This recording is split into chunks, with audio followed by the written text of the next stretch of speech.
Hello hello hello નમસ્તે अस्सलाम वालेकुम किमोन आज है कैसे हो केम छो मजामा किद्दा भाई क्या हाल चाल बच्चों। मेरा नाम है प्रीतिका कौल और मैं हूँ एक NEET coach from past 8 years और ये मेरा पर्सनल यूट्यूब चैनल है। बड़ी ही खुशी होती है, आय हाय बड़ा ही मज़ा आता है बताते हुए कि मेरा खुद का यूट्यूब चैनल है। तो यार बिना किसी रुकावट के, बिना किसी फालतू के प्रमोशन के, let's get started with this topic that is kingdom Monera. यार बच्चों ने अभी थोड़े दिन पहले रिक्वेस्ट की थी कि मैम मोनेरा पढ़ा दो, बैक्टीरिया पढ़ा दो यार, लेकिन ये एक वीडियो में होना थोड़ा सा कठिन होगा। इसको मैं 2 पार्ट्स में करवाऊंगी। तो अभी देख लेते हैं क्या क्या कर सकते हैं इस वीडियो के अंदर, ठीक है। चलिए यार स्टार्ट कीजिए। मेरा हमेशा एक ही रिक्वेस्ट होता है कि यार नोट्स अच्छे बना लेना, चाहे जो मर्जी हो जाए। सबसे पहले तो यार कैसे ऑर्गेनिजम्स हैं किंगडम मोनेरा के। यार these guys are the masters of adaptation. जी हाँ बच्चों, चाहे आपने आज नहाया हो, चाहे आपने 3 दिन पहले नहाया हो, या कितने भी आप हाइजीनिक हो, आपकी बॉडी पे हमेशा बैक्टीरिया प्रेजेंट होंगे। जी हाँ, मैं बात बैक्टीरिया की कर रही हूँ। ऐसे ऑर्गेनिज्म जो बड़े टाइनी है, दिखाई भी नहीं देते हैं। Rate of multiplication is such fast कि आप जहाँ खड़े हैं और जहाँ आपके घर का गेट है, चाहे सोसाइटी का गेट है, वहाँ से लेकर आप तक एक ही टाइप का बैक्टीरिया ग्रो कर रहा है, क्योंकि उसने इतना स्पीड में मल्टीप्लाई किया होगा। तो यार आज हम बात करने जा रहे हैं इन्हीं ऑर्गेनिजम्स की, दैट इज़ किंगडम मोनेरा। और चलिए सबसे पहले इसके बारे में फर्स्ट पॉइंट, कैसे ऑर्गेनिजम्स है यार किंगडम मोनेरा में, कौन से ऑर्गेनिजम्स है। इसमें आ जाते हैं तुम्हारे बैक्टीरिया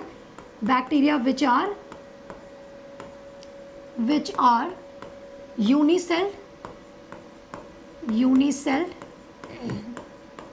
एंड प्रोकैरियोटिक है। प्रो का मतलब पुराना है यहाँ पे, कैरियोटिक यानी कि न्यूक्लियस, बचपन से आपने पढ़ाई है, ठीक है। प्रोकैरियोटिक का ये मतलब है। अपार्ट फ्रॉम दैट क्या है इनकी और फीचर्स किंगडम मोनेरा के।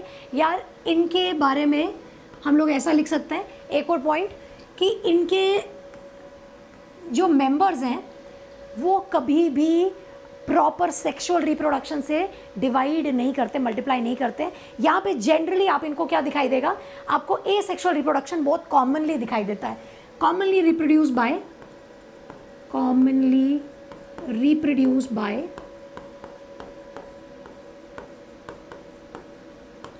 ए sexual reproduction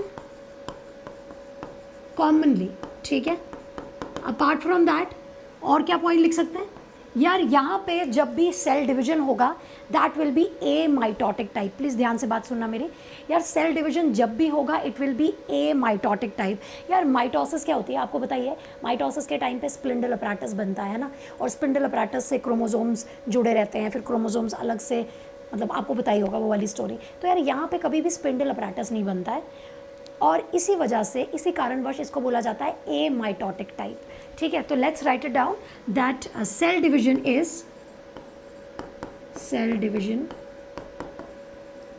is amitotic, यानी कि spindle apparatus, spindle formation absent, बस इतना लिख रही हूँ मैं, स्पिंडल फॉर्मेशन एब्सेंट, ये नहीं होगा, स्पिंडल वगैरह नहीं बनेगा। अपार्ट फ्रॉम दैट यार बचपन से हम पढ़ते आ रहे हैं, इधर पे सेल ऑर्गेनल्स नहीं होंगे, है ना, no proper cell organelles, cell organelles absent,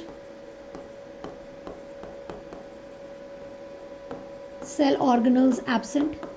और क्या चीज़, और क्या पॉइंट लिख सकते हैं। ये देखो यार फोटो में ही देख लो, ये फोटो है इसकी, तो आपको बहुत ज़्यादा नहीं आगे पीछे देखना है, सिंपल ये देखो, ये जेनेटिक मटेरियल है इसका बीच में।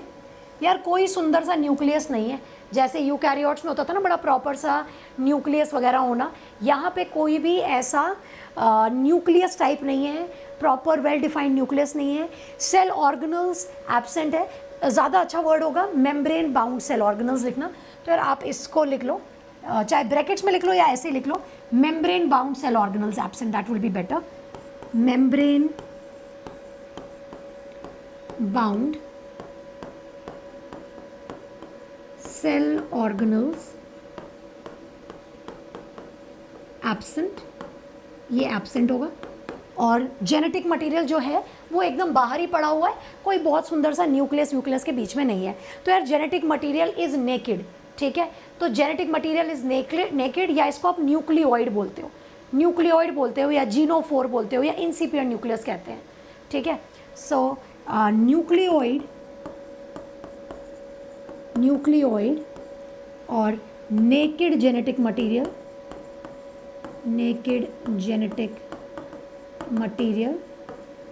या इसको आप प्रोक्रोमोसोम भी बोलते हो, प्रोक्रोमोसोम भी बोलते हो या प्रोक्रोमोसोम भी बोल सकते हैं। न्यूक्लियोइड बोल दिया, जेनेटिक मटीरियल, न्यूक्लियोइड बोल दिया, नेकेड जेनेटिक मटीरियल बोल दिया, या जीनोफोर भी बोल सकते हो। स्लैश करने की जगह नहीं मेरे पास बची। Genophore is present. Nucleoid, naked genetic material, incipient nucleus लिख दिया हमने, नहीं, इंसिपिएंट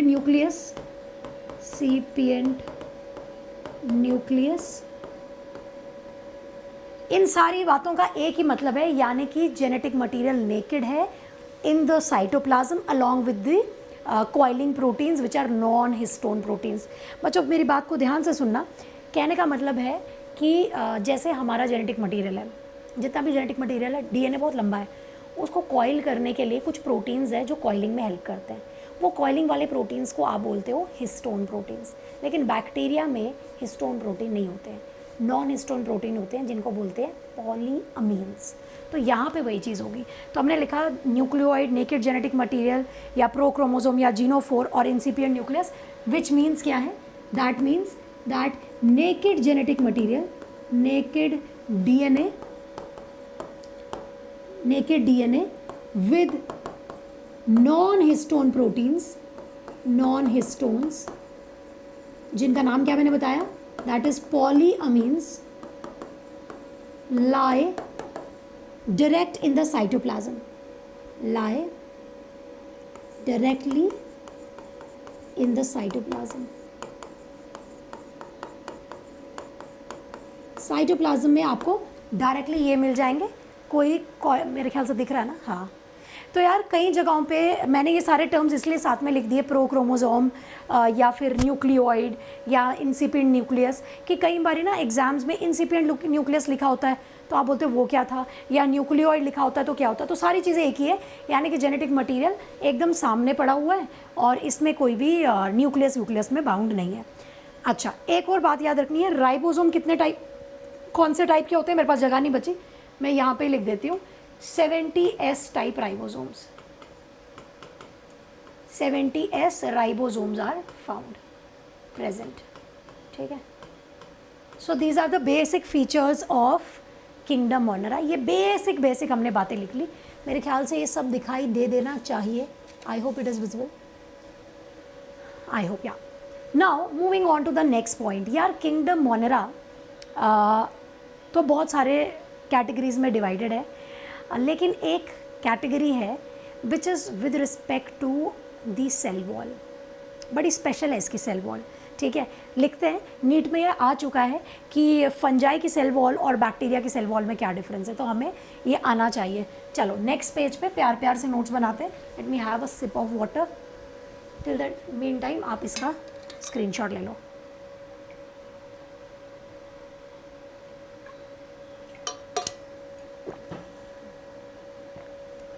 चलिए, हाँ जी, लेट्स राइट डाउन।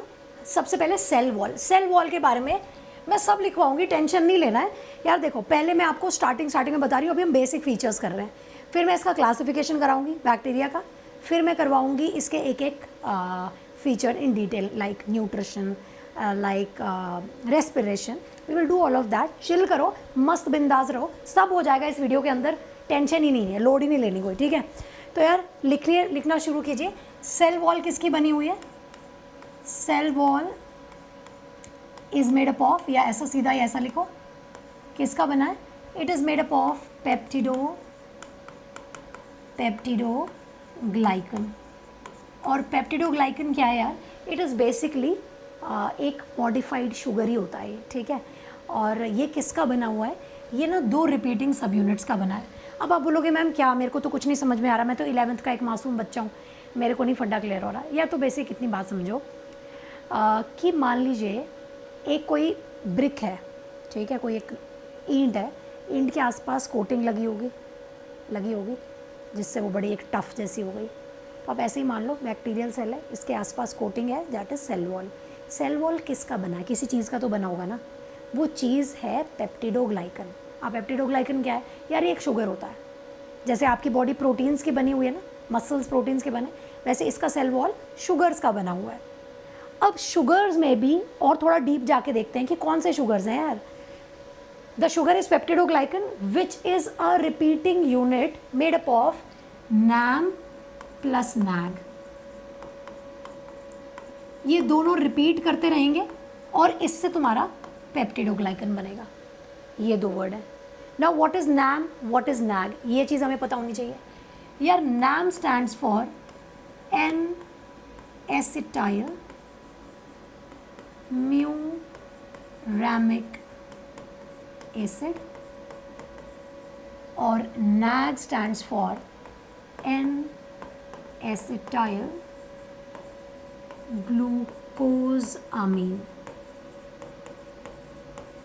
ठीक है, तो यार ये हैं दो ऐसे रिपीटिंग स्ट्रक्चर जिससे कि पूरा का पूरा पेप्टिडोग्लाइकन बन जाएगा। ठीक है, अब मैंने कहा बैक्टीरिया दो टाइप के हैं with respect to the cell wall, ठीक है, या with respect to a particular stand.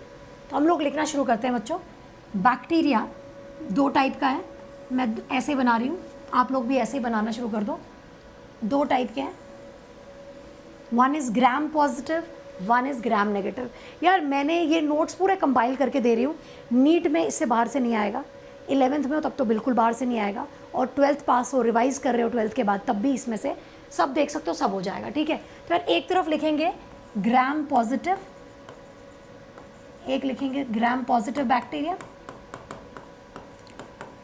क्योंकि ये सेल वॉल से रिलेटेड है, और एक तरफ हम लोग लिखेंगे gram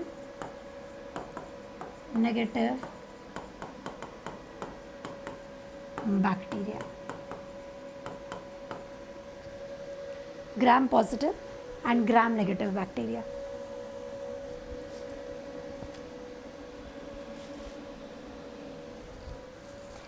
now listen very carefully यार। मैंने कहा कि जो सेल वॉल है बैक्टीरिया की किसकी बनी है? पेप्टिडोग्लाइकन की बनी है। लेकिन आपको पता है कुछ ऐसे बैक्टीरिया होते हैं जिनमें पेप्टिडोग्लाइकन का अमाउंट थोड़ा ज़्यादा होता है, और कुछ ऐसे होते हैं जिनमें पेप्टिडोग्लाइकन का अमाउंट थोड़ा कम होता है। अब एक ऐसे साइंटिस्ट थे जिनका नाम था क्रिस्टन ग्राम। उन्होंने एक टेक्निक निकाली जिसका नाम है ग्राम स्टेनिंग। उन्होंने कहा मैं ना स्टेन करके, कलर से स्टेन करके, कलर से एक डाई यूज़ करके जिसका नाम है क्रिस्टल वॉयलेट डाई, उससे मैं पता लगा सकता हूँ कि कौन से बैक्टीरिया में पेप्टिडोग्लाइकन ज़्यादा है, कौन से में पेप्टिडोग्लाइकन कम है। तो यार ये वही चीज़ है। ग्राम स्टेनिंग आपसे कोई नहीं पूछने वाला, आपसे आपके एग्जाम में कभी भी नहीं आएगा ग्राम स्टेनिंग के स्टेप्स लिखो, लेकिन आपसे ज़रूर क्वेश्चन में पता क्या आ सकता है? ग्राम पॉजिटिव ग्राम नेगेटिव का डिफरेंस, पेप्टिडोग्लाइकन किस में ज़्यादा, लिपिड किस में ज़्यादा, डाई कौन लेगा, डाई कौन नहीं लेगा, टिकोइक एसिड किस में। तो यार मैं चाहती हूँ आप इसको बड़े प्यार से बनाओ और इसके बाहर क्वेश्चन नहीं आएगा। ठीक है, बस लिखना शुरू करते हैं इसको। सबसे पहले gram positive and gram negative. यार देखो एक चीज़ देखना, इमेजिन करना बच्चों, ये कोई बैक्टीरियल सेल है, ठीक है, ये बैक्टीरियल सेल के बाहर की सेल वॉल होगी, और ये क्या होगा? What will be this thing? ये क्या होगा? अगर ये सेल वॉल है तो ये क्या है? ये सेल मेम्ब्रेन होगी ना, ये सेल मेम्ब्रेन होगी, ये जेनेटिक मटेरियल होगा फालतू वालतू का, और कभी कभार मेम्ब्रेन इनवैजिनेट कर जाती है, मतलब अंदर वाली साइड इनफोल्ड कर जाती है, ठीक है, उसको मीजोजोम कहते हैं। That is different. तो मेरे ख्याल से इतनी बात जो समझा रही हूँ वो बात समझ में आ रही है। यार कई बार ना वीडियो में समझ में नहीं आता कि बच्चों को मेरी बात दिल तक पहुँच रही है कि नहीं पहुँच रही है, तो यार कमेंट्स में बता दिया करो कि मैम आता है समझ, नहीं तो कई बार ऐसा लगता है कि खुद को ही पढ़ा रही हूँ, ऐसा नहीं होना चाहिए। ठीक है, तो यार हम लोग यहाँ पे लिखेंगे gram positive bacteria. Gram positive bacteria में, अच्छा देखो मैं ना सीधा सेल वॉल की कॉम्पोजिशन बना रही हूँ, सीधा सेल वॉल, आपको भी इतना ही बनाना है जितना मैं बोल रही हूँ। ये देखो, ये मैंने बनाया पेप्टिडोग्लाइकन। क्या बना रही हूँ मैं? ये पेप्टिडोग्लाइकन है, यानी कि सेल वॉल है।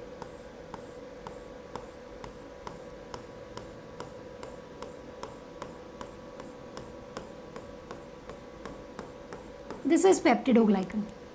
This is peptidoglycan, and here मैं कुछ और स्ट्रक्चर बना रही हूँ,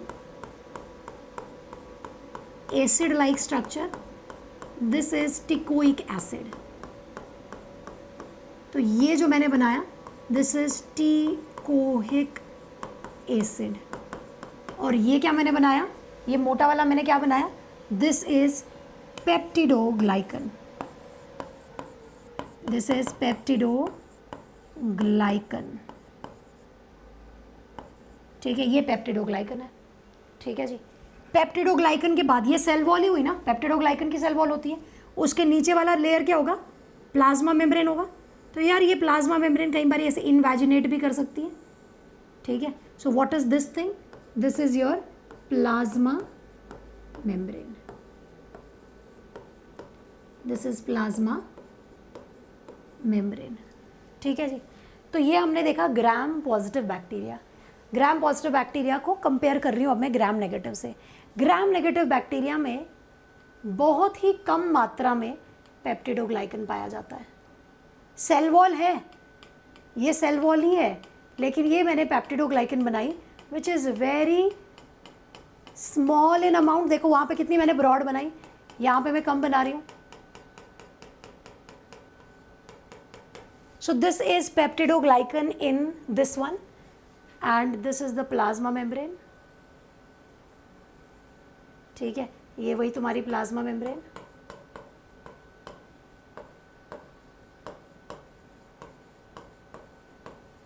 लिखिए, ये तुम्हारा पेप्टिडोग्लाइकन और बाहर क्या प्रेजेंट है, इधर क्या प्रेजेंट है, इधर कुछ और है, यहाँ पे लिपिड्स प्रेजेंट है। तो हम क्या देख रहे हैं यार, हम सेल वॉल ही कंपेयर कर रहे हैं दो टाइप के बैक्टीरिया की। मैं थक गई अब इस हाथ से, मैं इस हाथ से बनाऊंगी।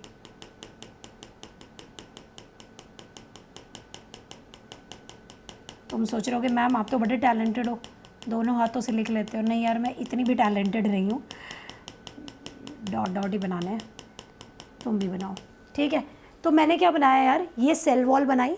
ये सेल वॉल है ग्राम पॉजिटिव बैक्टीरिया की, जिसमें पेप्टिडोग्लाइकन खूब ठूसा हुआ दिख रहा है। ग्राम नेगेटिव में पेप्टिडोग्लाइकन बहुत पतला है, लेकिन यहाँ पे कुछ और है। This is लिपोपॉलीसैकेराइड्स। लिपोपॉलीसैकेराइड यानी कि लिपिड्स ज़्यादा है, लिपिड और शुगर का कॉम्बिनेशन है ये चीज़। ठीक है, तो यार आराम से समझने की कोशिश करना, कुछ मुश्किल वाली बात नहीं, बहुत ही प्यारी बात करी हमने। दोबारा से रिवाइज करते हैं अगर आपको लग रहा है थोड़ा जल्दी हो गई। मैंने कहा यार किंगडम मोनेरा में बैक्टीरिया ही प्रेजेंट है, हर जगह मौजूद है पर नज़र आते नहीं। और मैंने क्या कहा, these are the masters of adaptation. हर जगह अडेप्ट कर लेते हैं, हर रेंज पे ग्रो करते हैं, चाहे टेम्परेचर माइनस में हो चाहे टेम्परेचर प्लस में हो। मीज़ोफिलिक रेंज में भी ग्रो करता है, 30-20 के आसपास, 30-40 के आसपास। 90 डिग्री के सेल्सियस पे भी कुछ ग्रो कर जाते हैं, जैसे आर की बैक्टीरिया हो गए, कुछ माइनस में भी ग्रो कर जाते हैं। तो यार बैक्टीरिया कहीं भी ग्रो कर सकता है, और हमने इसकी बेसिक बातें लिखी। ठीक है, ए माइटोटिक डिवीजन है, सेल ऑर्गेनल्स नहीं है, वेल डिफाइंड जेनेटिक मटीरियल सामने पड़ा हुआ है भिखारियों की तरह, और 70S राइबोसोम है। ठीक है, ये चीज़ लिखी। फिर यार यहाँ देखो, इस फोटो में अच्छे से देखना यार, यहाँ देखना आपको नज़र आ रहा है, ये सेल वॉल है, ये फ्लैजेला है, फ्लैजेला की मूवमेंट की वजह से हेल्प मूवमेंट करता है ये देखो सेल वॉल बनाई है। सेल वॉल के बाद प्लाज्मा मेम्ब्रेन बनाई है, उसके बाद ये साइटोप्लाज्म है, उसके बाद ये राइबोसोम्स हैं। प्लाज्मिड के बारे में बता देती हूँ, plasmid is a extra chromosomal DNA. ये डीएनए मेन डीएनए, न्यूक्लियोइड जिसको बोला आपने, सर्कुलर डीएनए रहता है। ठीक है, और extra chromosomal DNA is plasmid. Extra chromosomal DNA, extra chromosomal DNA that is plasmid, वो ये है। ठीक है, तो हमने बेसिक बातें लिखी। अब मैंने कहा यार इसी सेल वॉल को थोड़ा और डिटेल में पढ़ते हैं, इस सेल वॉल को थोड़ा और डिटेल में पढ़ते हैं। सेल वॉल मैंने कहा किसकी बनी हुई बैक्टीरिया में, it is made up of peptidoglycan. और पेप्टिडोग्लाइकन एक मॉडिफाइड शुगर है जो दो चीज़ों के रिपीट होने से, बार बार रिपीट होने से पेप्टिडोग्लाइकन बनता है। वो दो चीज़ें क्या हैं, नैम है और नैग है। NAM stands for N-acetylmuramic acid, NAG stands for N-acetyl glucosamine। ये बात समझ में आ गई। फिर मैंने कहा एक साइंटिस्ट थे जिनका नाम था क्रिस्टन ग्राम, जिन्होंने कहा मैं ना स्टेन करके पता लगा सकता हूँ कि क्या पेप्टिडोग्लाइकन सब में बराबर ही है कि नहीं है। फिर यार अब हम लोग सीधा काम की बात पर आते हैं। यार ग्राम पॉजिटिव बैक्टीरिया वो बैक्टीरिया होते हैं जो स्टेन को अपने अंदर रिटेन कर पाते हैं, जो क्रिस्टल वॉयलेट स्टेन है उसको रिटेन कर पाते हैं। कहीं आपको पढ़ने की ज़रूरत नहीं है कि स्टेप्स ऑफ ग्राम स्टेनिंग क्या, कोई नहीं पूछेगा एग्जाम में, बस पता होना चाहिए ग्राम पॉजिटिव का मतलब they stain positively for the particular stain, यानी कि वो स्टेन को रिटेन कर लेते हैं अपने अंदर। ठीक है, तो यार हम लोग ना इसका पॉइंट ऑफ डिफरेंस करते रहते हैं। ग्राम पॉजिटिव ग्राम नेगेटिव के क्वेश्चन आएगा कि व्हाट इज द डिफरेंस। सबसे पहला पॉइंट ऑफ कंपैरिजन बताओ जी, पेप्टिडोग्लाइकन किस में ज़्यादा है बताओ, where is peptidoglycan found more. Peptidoglycan कहाँ पे ज़्यादा पाया जाता है? ऑब्वियसली यहाँ ज़्यादा पाया जाता है, ग्राम पॉजिटिव में ज़्यादा है, ग्राम नेगेटिव में पेप्टिडोग्लाइकन कम है।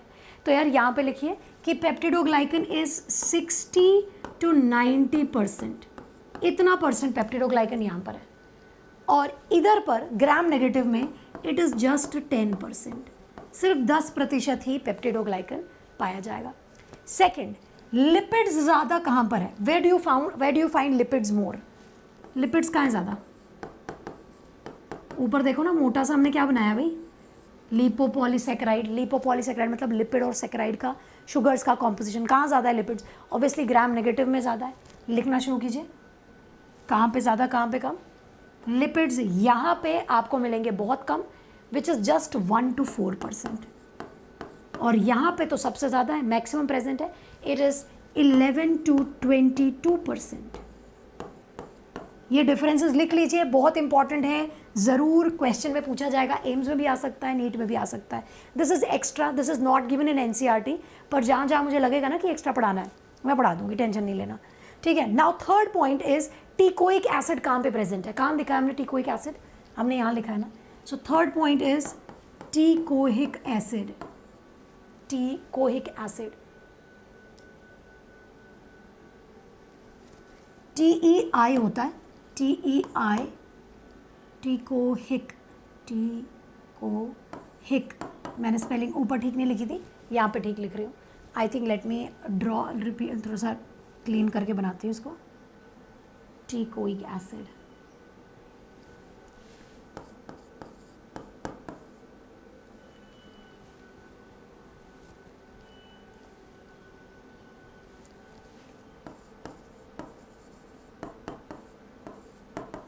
टीकोइक एसिड कहाँ पे पाया जा रहा है?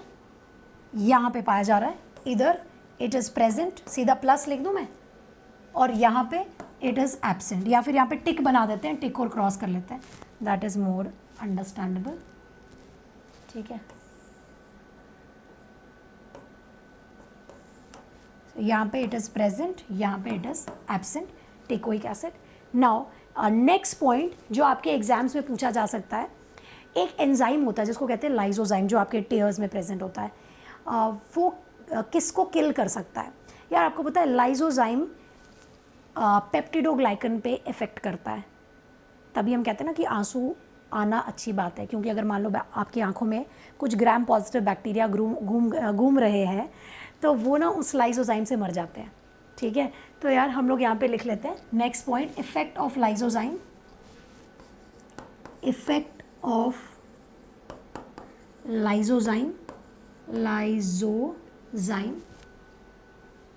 Effect of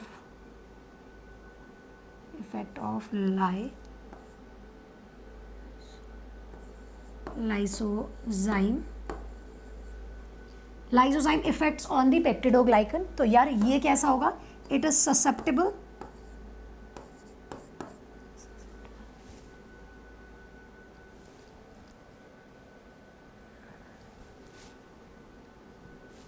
it is susceptible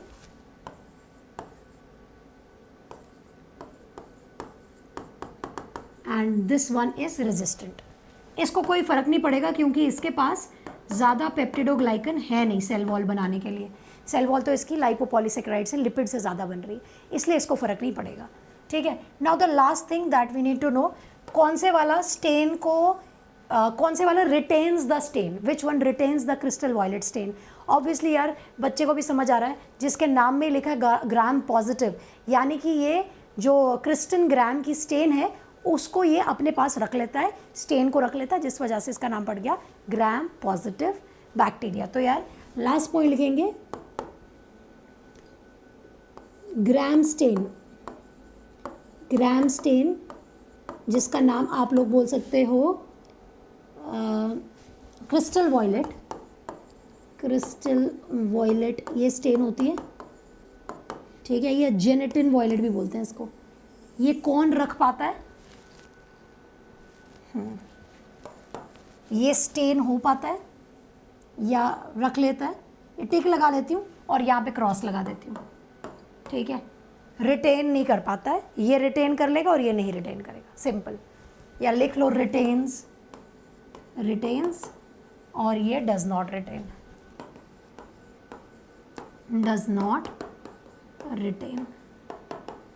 retain नहीं कर पाएगा, ठीक है। तो यार ये होगी कहानी किसकी, ग्राम पॉजिटिव और ग्राम नेगेटिव बैक्टीरिया की। मेरे ख्याल से इतनी बात क्लियर हो गई और इससे ज़्यादा आगे जाने की ज़रूरत नहीं है। ये आपको डिफरेंस करना आता है, आपकी ज़िंदगी आसान है, ठीक है। ग्राम पॉजिटिव ग्राम नेगेटिव में हमने देखा पेप्टिडोग्लाइकन ज़रूर सेल वॉल बनाता है, पर ज़रूरी नहीं है कि सब में सेल वॉल पेप्टिडोग्लाइकन एक ही मात्रा में हो सकता है कहीं पर ज़्यादा हो, जैसे कि हमने लिखा यहाँ पे 60 to 90% है, और कई बारी हो सकता है ये सिर्फ 10% भी हो, ठीक है। जिसने 10% ही जिसके अंदर पेप्टिडोग्लाइकन है वो स्टेन को रिटेन नहीं करते हैं, वो ग्राम नेगेटिव हो जाते हैं, और ये वाले ग्राम पॉजिटिव है। बस इतना याद रखना है, और बस याद रखना है ग्राम पॉजिटिव में टिकोइक एसिड है, बस इतना कर लो, जिंदगी सफल है। यहीं से सारे क्वेश्चन आएंगे। ज़्यादातर क्वेश्चन ना टिकोइक एसिड पे आते हैं, टिकोइक एसिड पे डबल स्टार बना लेना, ट्रिपल स्टार बना लेना, ठीक है। लिख लिया। तो यार ये हमने एक बेसिक क्लासिफिकेशन किया है। नाउ बच्चों हमें बहुत कुछ पढ़ना है। अभी मैं आपको ना थोड़ा सा आइडिया देती हूँ कि क्या क्या करने जा रहे हैं हम लोग। यार मोनेरा के अंदर पहला क्लासिफिकेशन ये है, आपको पता है मोनेरा के अंदर 2 टाइप के ऑर्गेनिजम्स होंगे। एक जो नॉर्मल ज़िंदगी जीना पसंद करते हैं, ठीक है, नॉर्मल ज़िंदगी जीने वाले यू बैक्टीरिया। यार यू जब भी वर्ड लग गया ना, यू का ऑलवेज मीनिंग इज ट्रू, ठीक है। So you bacteria, true bacteria. और दूसरे हैं हमारे खतरों के खिलाड़ी। जी हाँ बच्चों, दूसरे हमारे आर की बैक्टीरिया, जिनको नहीं चाहिए आम जिंदगी, जिनको चाहिए मेंटोस जिंदगी। तो यार second one is your archaebacteria, stunt मारने वाले।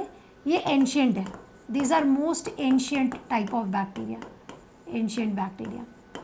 यार आर की बैक्टीरिया तो हमें पूरा ही करना है सिलेबस में। इसमें 3 और मेंबर्स आ जाते हैं, मेरे ख्याल से आपने नाम तो सुने ही होंगे, आपने सुने होंगे मीथैनोजेंस, सुना है ना, मीथैनोजेंस, नहीं सुना तो लिख लो। मीथैनोजेंस हो गए, देन इज़ योर हेलोफाइल्स हो गए, देन इज़ योर थर्मोएसिडोफाइल्स हो गए,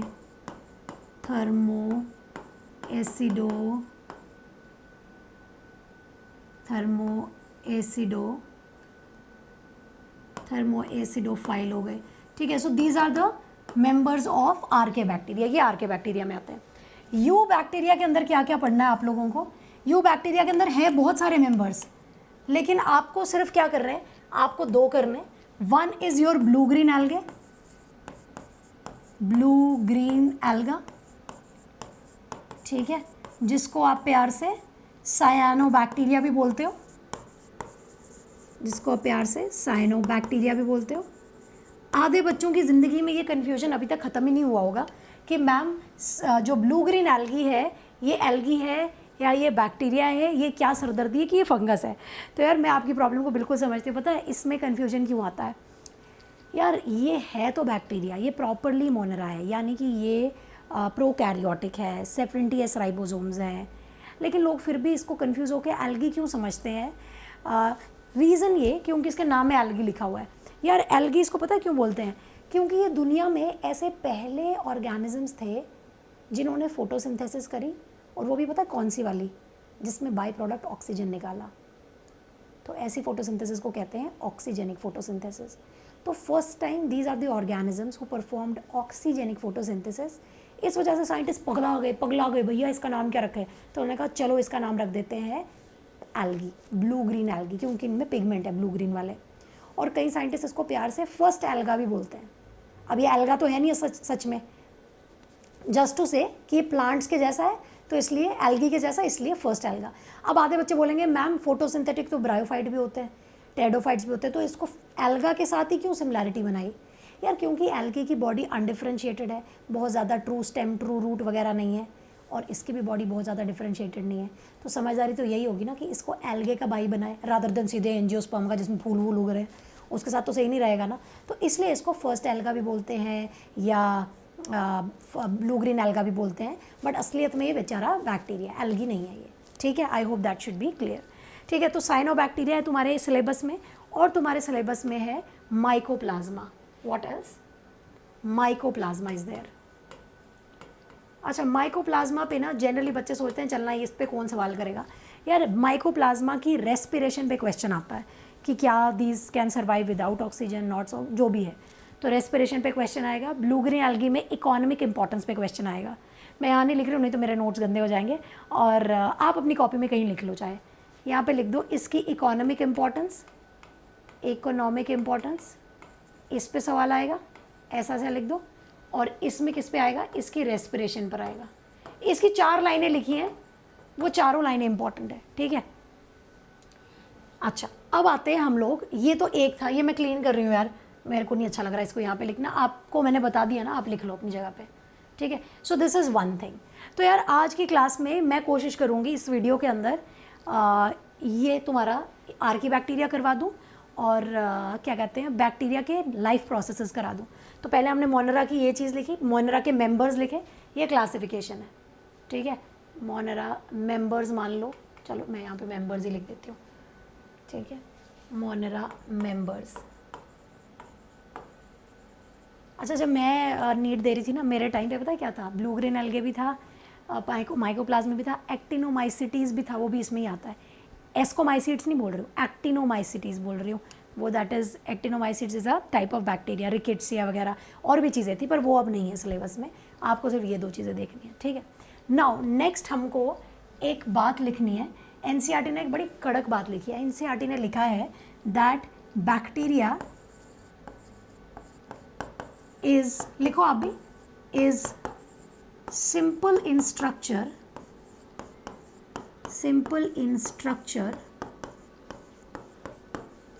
but complex in behavior। NCERT ने एक खतरनाक लाइन लिख के छोड़ दी है, और उम्मीद करिए कि तुम इसका मतलब निकालो। That bacteria is simple in structure but it is complex in behaviour. इस बात का क्या मतलब है? इससे हम पता है किस बात के बारे में लिखेंगे? बैक्टीरिया में there are various types of nutrition, there is a great metabolic diversity. तो यार यहाँ पे आपको ग्रेट मेटाबॉलिक डाइवर्सिटी दिखेगी, ग्रेट मेटाबॉलिक डाइवर्सिटी में देखने को मिलेगी इन मोनेरा। जैसे कि किस किस चीज़ में डाइवर्सिटी है देखने को, अभी मैं इसको और ऐसे बना देती हूँ। हाँ जी, बैक्टीरिया में आपको एक रेंज ऑफ न्यूट्रिशन देखने को मिलेगा, आपको बहुत सारे टाइप के ऑर्गेनिजम्स देखने को मिलेंगे न्यूट्रिशन में। कुछ है जो फोटोसिंथेसिस कर रहे हैं, कुछ है फोटोसिंथेसिस में भी बहुत सारी चीज़ें हैं, autotroph, heterotroph, photo autotroph, chemo autotroph, तो बहुत सारी चीज़ें हैं। न्यूट्रिशन में भी डिफरेंस है बहुत ज़्यादा, रेस्पिरेशन में भी डिफरेंस है, रेस्पिरेशन में भी बहुत वैरायटी है, रेस्पिरेशन में भी बहुत वैरायटी है, रिप्रोडक्शन में भी बहुत वैरायटी है, रिप्रोडक्शन में भी बहुत वैरायटी है। Then also there is a variety in perennation. Variety क्या, इसमें मतलब ये इसके टाइप्स हैं प्रोसेस के। तो हमने क्या क्या लिखा? Nutrition, respiration, reproduction, perennation. यार ये चारों पॉइंट्स आज आपको क्लास में मैं करवाऊंगी। मैं जानती हूँ इस चीज़ से। जनरली बच्चे ना न्यूट्रिशन में कंफ्यूज होते हैं, बैक्टीरिया का न्यूट्रिशन कैसे होगा, और रेस्पिरेशन को भी देख लेते हैं, कौन ऑब्लिगेट क्या होता है, वो सब कर लेंगे आज। रिप्रोडक्शन और पेरिनिएशन, बच्चा पहले एक मेरे को बतानी है क्विकली सी बात यार। बैक्टीरिया में मैंने आपको बोला एसेक्सुअल रिप्रोडक्शन ज़्यादा देखने को मिलती है, लेकिन सेक्सुअल रिप्रोडक्शन जो है वो भी देखने को मिलती है। लेकिन आपको पता है बैक्टीरिया में ट्रू सेक्सुअल रिप्रोडक्शन नहीं देखने को मिलता। कहने का मतलब ये है, सेक्सुअल रिप्रोडक्शन में क्या होता है यार, 2 जगह से गैमीट्स आते हैं, जाइगोट बनता है और नए जीन्स आते हैं, है ना। यानी कि प्लॉइडी चेंज होती है, हैप्लॉइड मिलके डिप्लॉइड बनाएंगे और नए वेरिएशंस आ जाएंगे डिप्लॉइड जाइगोट से। यहाँ पे जेनेटिक मटेरियल तो कहीं और से आ जाएगा, गैमीट मतलब जो जेनेटिक मटेरियल उसमें चेंजेस आएंगे, लेकिन कभी भी प्लॉइडी चेंज नहीं होगी। यहाँ पे there is no alternation of generation. Bacteria हमेशा हैप्लॉइड था और हैप्लॉइड ही मरेगा, ठीक है। तो बैक्टीरिया में जो रिप्रोडक्शन है that is asexual, sometimes sexual reproduction is also seen, but it is a primitive type, या it is not a true sexual reproduction, क्योंकि जाइगोट नहीं बन रहा है, जनरेशन्स नहीं चेंज हो रही है। अच्छा, यहाँ पे ना मुझे आपको यहीं पे लिखवा देती हूँ, रिप्रोडक्शन को बहुत ज़्यादा डिटेल में नहीं करना है, इसको डिटेल में नहीं करना है, जैसे बोल रही हूँ वैसे करो। यहाँ पे मैंने कहा एसेक्सुअल है, और सेक्सुअल के नाम पे हम उसको पैरासेक्सुअल बोलते हैं, क्योंकि it is not true. Just एक ही क्राइटेरिया फुलफिल होता है रिप्रोडक्शन का, सेक्सुअल रिप्रोडक्शन का, that is new genes are mixed, variations have occurred, लेकिन कोई भी जाइगोट नहीं बन रहा है, प्लॉइडी नहीं चेंज हो रही है। यार पैरासेक्सुअल के ना एग्जाम्पल्स हैं कॉन्जुगेशन, ट्रांसफॉर्मेशन, ट्रांसडक्शन। ये चीज़ें आप 12th क्लास में जब आप पढ़ोगे आप वहाँ पे पढ़ना, इसको यहाँ पे पढ़ने की कोई ज़रूरत नहीं है, क्योंकि यार एग्जामिनर पागल नहीं है, गधा नहीं है कि तुम्हें यहाँ पे पूछने लग जाए बताओ कॉन्जुगेशन क्या है, ट्रांसफॉर्मेशन क्या है, तो फिर मॉलिक्यूलर बायोलॉजी ना पूछ ले, समझे मेरी बात। तो वहाँ पे पूछेंगे, यहाँ पे सिर्फ आपको नाम पता होने चाहिए। सो नाम लिख के रख लो, मैम डूबेगी नहीं, मैम यहीं पर है, I am very much here. तो यार यहाँ पे नाम लिख के रख लो बस, कौन कौन सी चीज़ें, ट्रांसफॉर्मेशन,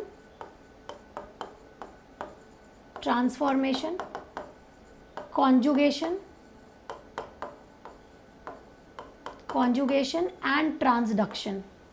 जगह ही नहीं बची, चलो यहीं पे लिख देते हैं ट्रांसडक्शन। ये 3 चीज़ें हैं, ये यहाँ नहीं पढ़ना है, ये 12th क्लास में पढ़ना है, ठीक है।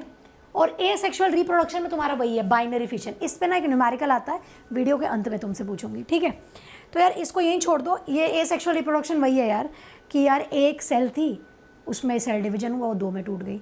तो बैक्टीरिया में कभी डेथ ही नहीं होती है, ये इमॉर्टल है, ये भगवान है, भगवान जी होते हैं ना इमॉर्टल, अजर अमर Shiv Shankar, likewise bacteria is there, bacteria will not die, because when it will die, ऐसे बताती हूँ, ये रहा बैक्टीरियल सेल, ठीक है, ये एक बैक्टीरिया था, it will divide into 2 daughter cells. अब मर गया क्या ये पुराने वाला, मर गया क्या, बोल सकते हैं क्या मर गया ये, नहीं, it does not die, it divides itself into 2 further daughter cells.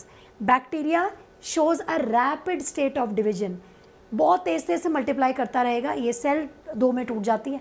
तो यार यहाँ पे कोई डेथ नहीं हो रही है, बैक्टीरिया इज़ व्हाट, बैक्टीरिया क्या है यार, ये इमॉर्टल है, नो नेचुरल डेथ है ही नहीं, क्योंकि जब डेथ हुई तब तो और 2 डॉटर सेल्स बना डाली। सो वी कैन नॉट से कि बैक्टीरिया डाइज, ठीक है। इस चीज़ को मैं यहाँ पे इसको रब कर रही हूँ, इसको नहीं लिख रहे हम लोग यहाँ पे, ठीक है। Now we have to do next point, ठीक है। तो अब हमने क्या क्या करना है यार, अब हमने आज की इस वीडियो में न्यूट्रिशन को करना है, रेस्पिरेशन को करना है, रिप्रोडक्शन को नहीं करना है, इस पर एक न्यूमेरिकल करवा दूंगी। पेरिनिएशन को ना मैं सबसे पहले कराना चाहती हूँ, सबसे छोटा टॉपिक है, ये जल्दी निपट जाएगा।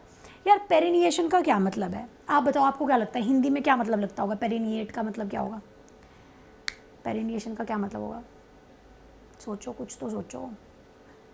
सुनो, पेरिनिएशन का मतलब है कि सरवाइव करना अंडर एक्सट्रीम कंडीशंस।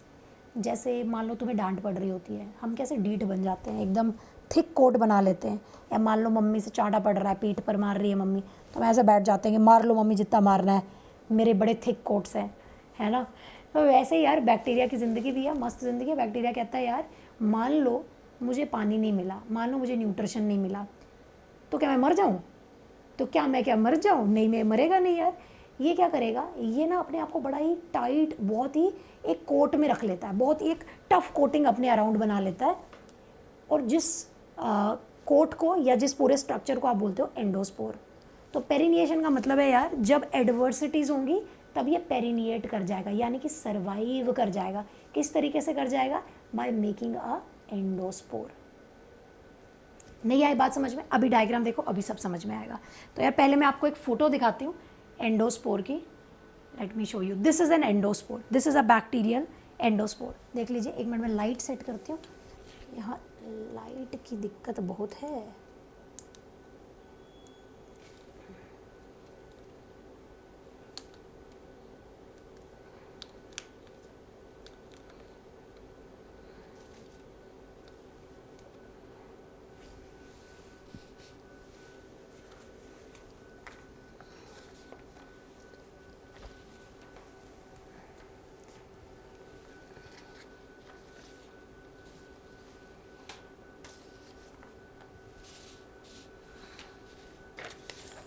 जी हाँ बच्चों, तो हम लोग क्या देखने जा रहे हैं? We are going to see the endospore. What is endospore? Endospore क्या है यार? मैंने कहा कि सर्वाइव करता है एक्सट्रीम कंडीशन में। यार देखो, मैं आपको ऐसे समझाती हूँ। ये एक बैक्टीरियल सेल, समझ लो, पहले समझ लो फिर बाद में इसके बारे में लिखना। ये एक बैक्टीरियल सेल, ठीक है, ज़िंदगी अच्छी नहीं चल रही है, न्यूट्रिशन नहीं मिल रहा है, ये क्या करेगा? अपनी बॉडी से एक स्पोर बना देगा ऐसा।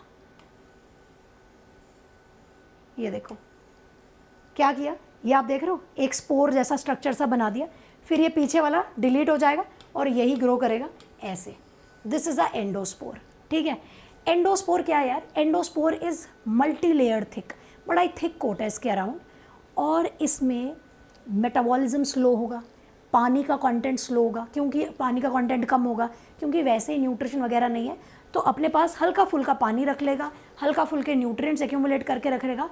और सबसे इंपॉर्टेंट जो अगर एम्स में पूछा जा सकता है, दैट इज़ इसके पास एक एंटी कोगुलेंट भी है। एंटी कोगुलेंट यानी कि जो उसको कोगुलेट करने से बचाता है। अब कोगुलेट किसको कहते हैं? इसको हिंदी में मेरे पास वर्ड नहीं है यार, जैसे दही कोगुलेट हो जाता है ना, दैट इज़ कोगुलेंट, ठीक है। तो यार ये इसके पास एंटी कोगुलेंट भी है, ठीक है। हम लोग लिख लेते हैं सीधा, इसको लिख लेते हैं। What is endospore? एंडोस्पोर क्या है यार? Endospore is a means of, it is a means of पेरिनिएशन, यानी कि to survive unfavorable conditions, to survive unfavorable conditions। मैं आपको बता रही हूँ इस पे क्या क्या क्वेश्चन आएंगे, I will tell you all of that in a while, ठीक है। ये चीज़ हमने बोली, ठीक है।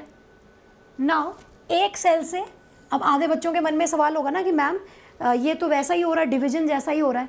यार एक डिवीजन से, एक सेल डिवीजन से तो 2 डॉटर सेल बनती थी, लेकिन एक बैक्टीरियल सेल से एक ही एंडोस्पोर बनेगा, ठीक है। Only one endospore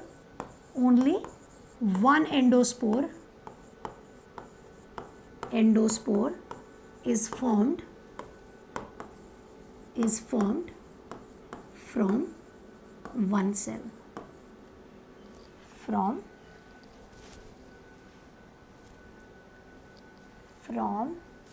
one cell। एक सेल से सिर्फ एक एंडोस्पोर बनता है, ठीक है। फिर हम लिखेंगे वाई इट इज़ रेजिस्टेंट। ये रेजिस्टेंस क्या है इसके, लिख लो, reasons for resistance, reasons for resistance. क्या रीज़न है इस एंडोस्पोर के रेजिस्टेंस के? मैंने बोला सबसे पहले तो यार इसमें पानी का कंटेंट बहुत कम है, मेटाबॉलिज्म बहुत कम है, ठीक है। सबसे पहले जैसे मैंने बोला, फर्स्ट पॉइंट वो होना चाहिए।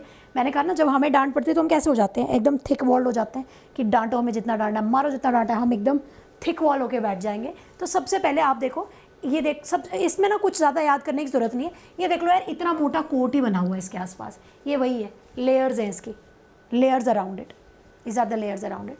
सो सबसे पहले thick and impermeable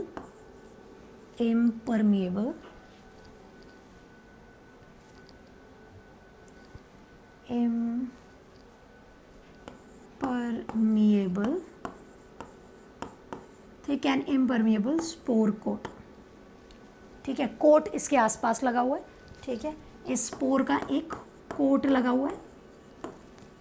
second point, metabolism is highly reduce, low metabolic activity, low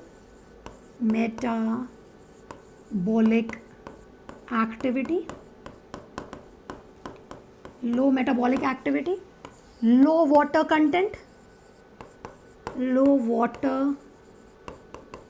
content, पानी का कंटेंट भी कम हो गया, ठीक है, and the most important, presence of an anticoagulant, एक एंटीकोगुलेंट भी है जो उसको कोगुलेट करने से बचाता है, ठीक है। तो हम लोग लिखेंगे presence of an anticoagulant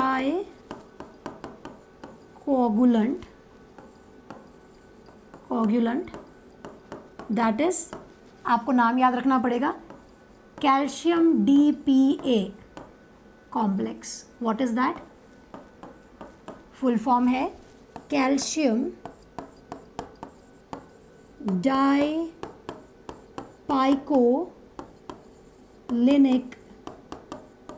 acid complex, calcium dipicolinic acid complex, ये इसके पास है, इसकी वजह से ये एंटीकोगुलेंट की तरह बिहेव करता है, and it is present here, यहाँ पे इस रीजन में प्रेजेंट होता है, CADPA दैट इज कॉर्टेक्स, इसमें प्रेजेंट होता है, in the layer of cortex, in the cortex layer, ठीक है। तो यार अगर आपको और एक लास्ट पॉइंट भी लिख लो कि यार एंडोस्पोर की वजह से ये सरवाइव करता है, it survives from -100 degree Celsius to 100 degree Celsius, इतना ज़्यादा ये सरवाइव कर सकता है ड्यू टू एंडोस्पोर्स। सोचो यार, हम लोग दूध उबालते रहते हैं, सोचते हैं कि यार हमने सारे ही दूध मार दिए, हमने सारे बैक्टीरिया मार दिए क्योंकि हमने दूध उबाल दिया या पानी उबाल दिया, सब्ज़ी उबाल दी, पर यार ये देखो ये कितना देर चल रहा है, 100 डिग्री से 100 -100 से +100 तक ये ग्रो कर सकता है यार। तो यार आप सोचिए हम कितने लकी हैं कि सारे बैक्टीरिया, शुक्र है कि एंडोस्पोर नहीं बनाते, आपको पता सिर्फ 2 ही हैं जो एंडोस्पोर बनाते हैं। तो यार सिर्फ क्लॉस्ट्रीडियम की वजह से और बैसिलस की एक स्पीशीज़ है उसकी वजह से, मतलब वो 2 हैं जो कि एंडोस्पोर्स बनाते हैं, अदरवाइज बाकी भी अगर एंडोस्पोर बनाने लग जाते तो हम क्या कर लेते हैं हम लोग, पानी उबाल के, खाना उबाल के, ये तो -100 से +100 तक ग्रो कर सकता है। हम यहाँ पे सिर्फ एग्जाम्पल लिख लेते हैं, ऊपर एग्जाम्पल है क्लॉस्ट्रीडियम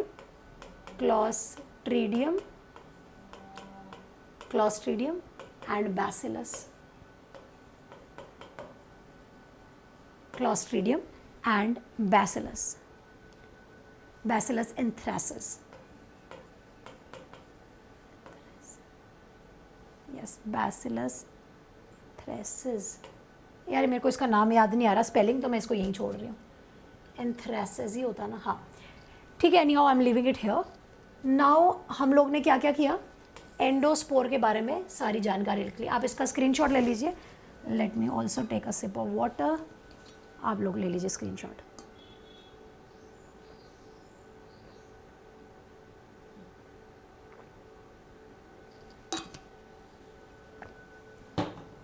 जी हाँ, तो आई होप यहाँ तक हमारी कहानी काफ़ी हद तक सॉर्टेड हो चुकी है कि हमने ये पढ़ा एंडोस्पोर के बारे में कि एंडोस्पोर क्या करते हैं और इससे क्या होता है। यार सुनो, एनसीईआरटी में ये नहीं दिया हुआ ये टॉपिक, लेकिन एम्स में क्वेश्चन आ चुका है और ज़्यादा ब्रॉडर व्यू लेके चलते हैं। तो यहाँ से पता है क्या क्वेश्चन आएगा, एंडोस्पोर पे क्वेश्चन आता है डाइपाइकोलोनिक एसिड से, यहाँ से, तो इसको चाहे आप हाईलाइट कर लो या अंडरलाइन कर लो, यहाँ से ही क्वेश्चन आता है कि कैल्शियम डाइपाइकोलोनिक एसिड कॉम्प्लेक्स क्या है, एंटीकोगुलेंट की तरह हेल्प करता है और कहाँ प्रेजेंट होता है, it is present in the cortex layer, ये भी पूछ लेंगे। बस यहाँ से इतना क्वेश्चन आ सकता है बाहर से, अदरवाइज़ नहीं, अदरवाइज़ नहीं। ठीक है, तो आई थिंक इतनी बात भी हमारे को क्लियर हो चुकी है। ठीक है, नाउ एंडोस्पोर्स इज डन। तो हमने क्या क्या कंप्लीट किया यार अभी तक? क्या क्या कंप्लीट हुआ? हमारा कंप्लीट हुआ है कहाँ गया? सो हमने रिप्रोडक्शन के बारे में सोच लिया क्या करना है। पेरिनिएशन हो गया, पेरिनिएशन इज एंडोस्पोर। ठीक है, now we have to do nutrition, we also have to do respiration. चलो यार, मैं पहले आपको रेस्पिरेशन पढ़ाने जा रही हूँ। ठीक है, सो अपनी कॉपी में ऐसे ही लिखिए रेस्पिरेशन। बड़ा ही आसान टॉपिक है, बड़ा ही मक्खन टॉपिक है। आय हाय आय हाय आय हाय, बड़ा ही प्यार से हो जाएगा ये टॉपिक। सुनो, रेस्पिरेशन का मतलब तो हमको पता ही, अब मैं ये यहाँ पे बातें नहीं करने लगी हूँ। बताओ रेस्पिरेशन किसको कहते हैं? पता ही है तुम्हें कि खाने का ब्रेकडाउन हो जाएगा, ठीक है जी, और एनर्जी रिलीज़ हो जाएगी, ठीक है जी, और सेल्यूलर लेवल पे होता है ये पेट वाले लेवल पे नहीं होता, वो डाइजेशन है, गलती मत करना। ठीक है, एनी हाउ नाउ यार रेस्पिरेशन पता है सबको। रेस्पिरेशन यार जो विद रिस्पेक्ट टू मोनेरा, इसमें बहुत सारी वैरायटी है। लार्जली मैं ऐसे बोल सकती हूँ कि या तो ऑर्गेनिजम्स एरोब हैं या तो ऑर्गेनिजम्स एनरोब हैं। यानी कि अगर जैसे हम लोग हैं यार, हमारे केस में जब भी फूड का ब्रेकडाउन होता है, जब भी खाने का ब्रेकडाउन होता है, तो हमें ऑक्सीजन चाहिए होता है, ऑक्सीजन की प्रेजेंस में ही होता है। अब आधे बच्चे बोलेंगे नहीं मैम हमें याद नहीं है, तो यार 2 मिनट वापस जाओ, एनसीईआरटी खोलो, रेस्पिरेशन देखो, ईटीएस पढ़ो। ईटीएस में आप देखो final electron acceptor was oxygen का मॉलिक्यूल, याद आया? तो यानी कि ऐसी रेस्पिरेशन जहाँ ऑक्सीजन की प्रेजेंस में स्टोरी चल रही है, दैट इज़ एरोबिक रेस्पिरेशन। ठीक है, उसको एरोबिक बोलेंगे। अब मेरी बात ध्यान से सुनना, जो ऑर्गेनिजम्स जिनको ना ऑक्सीजन की प्रेजेंस में ये रेस्पिरेशन करनी होती है, वो एरोब कहलाएंगे। और जिनकी ज़िंदगी में ऑक्सीजन नहीं होना चाहिए या थोड़ा सा भी ऑक्सीजन के लिए मौत का कारण हो सकता है, वो होंगे एनारोब्स, यानी कि उनको ऑक्सीजन नहीं चाहिए रेस्पिरेशन के लिए। तो यार रेस्पिरेशन के लिए हमने बोले 2 टाइप के बैक्टीरिया होंगे, या वो एरोबिक होंगे, एरोब्स होंगे, या वो क्या होंगे यार, या वो एन एरोब्स होंगे, एरोब्स या एनारोब्स। कमाल की बात ये है यार, इन दोनों बातें इतनी जल्दी ख़त्म नहीं हो जाती हैं। इन दोनों बातों को और ज़्यादा फर्दर ज़्यादा बताया गया है। एरोब की भी फर्दर 2 कैटेगरीज़ हैं, एनारोब की भी फर्दर 2 कैटेगरीज़ हैं। तो चलिए हम इसमें आगे जाके लिखते हैं, जैसे मैं लिखवा रही हूँ वैसे लिखते जाना। एरोब जो हैं ये 2 टाइप के हैं, बताती हूँ क्या है। एनारोब जो है ये भी 2 टाइप के हैं, ऐसे और ऐसे लिख लो। अब हमें एक वर्ड याद करना है जिसका नाम है ऑब्लिगेट। ऑब्लिगेट, बड़े प्यार से समझना यार, ऑब्लिगेट। यार ऑब्लिगेट वर्ड का मतलब है नेसेसरी। जैसे हमें ज़िंदा रहने के लिए क्या चाहिए? मैम हमें तो दोस्त चाहिए, हमें तो मैम फ़ोन चाहिए। नहीं, मेरे कहने का मतलब है ऐसा क्या है जो हमारी लाइफ में इंडिस्पेंसिबल है। यानी कि जैसे ऑक्सीजन, यार ऑक्सीजन के बिना मर जाएंगे हम लोग, पानी के बिना मर जाएंगे हम लोग, खाने के बिना मर जाएंगे, है ना। सो ऑब्लिगेट का मतलब है जो चाहिए ही चाहिए, या जो नेसेसरी है, या जो कंपलसरी है।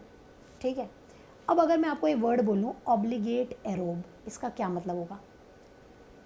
इसका ये मतलब होगा ये ऐसे बैक्टीरिया हैं जो रेस्पिरेशन करेंगे और उनके लिए ऑक्सीजन चाहिए ही चाहिए। ऑक्सीजन उनके लिए कंपलसरी ही कंपलसरी है, ऑक्सीजन उनके लिए नेसेसरी ही नेसेसरी है। तो ऐसे बंदों को आप क्या बोलोगे? ऑब्लिगेट बोलोगे और एरोब बोलोगे। ठीक है, सो ऑब्लिगेट मीन्स नेसेसरी, कंपलसरी। ठीक है, सो ऑब्लिगेट एरोब्स कौन से होंगे? ठीक है, ऑब्लिगेट एरोब्स को यार पहले यहाँ पे लिख दूँ क्या? एरोब्स कौन से होते हैं? Carry out respiration in presence of oxygen. ठीक है, इन प्रेजेंस ऑफ ऑक्सीजन। और ये वाले कौन से होंगे? एनारोब कौन से होंगे? जिनको नहीं चाहिए ऑक्सीजन। ठीक है, यहाँ हम सीधा एक लाइन में लिखते हैं विदाउट ऑक्सीजन। सिंपल बात तो समझ ही आ गई आपको, मैंने क्या बोला? विदाउट ऑक्सीजन क्या करते हैं? रेस्पिरेशन करते हैं। अब आधे बच्चे बोलेंगे मैम हमने तो आधा ही लिखा, आपने क्या आधा लिखा यार? विदाउट ऑक्सीजन रेस्पिरेशन करते हैं, बोले कह रही हूँ। अच्छा, ऑब्लिगेट एरोब कौन से होंगे यार? यानी कि ऑक्सीजन इज नेसेसरी, इनको क्या है?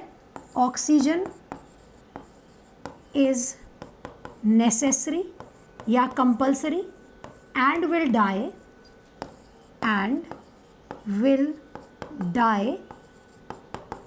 इन इट्स एब्सेंस।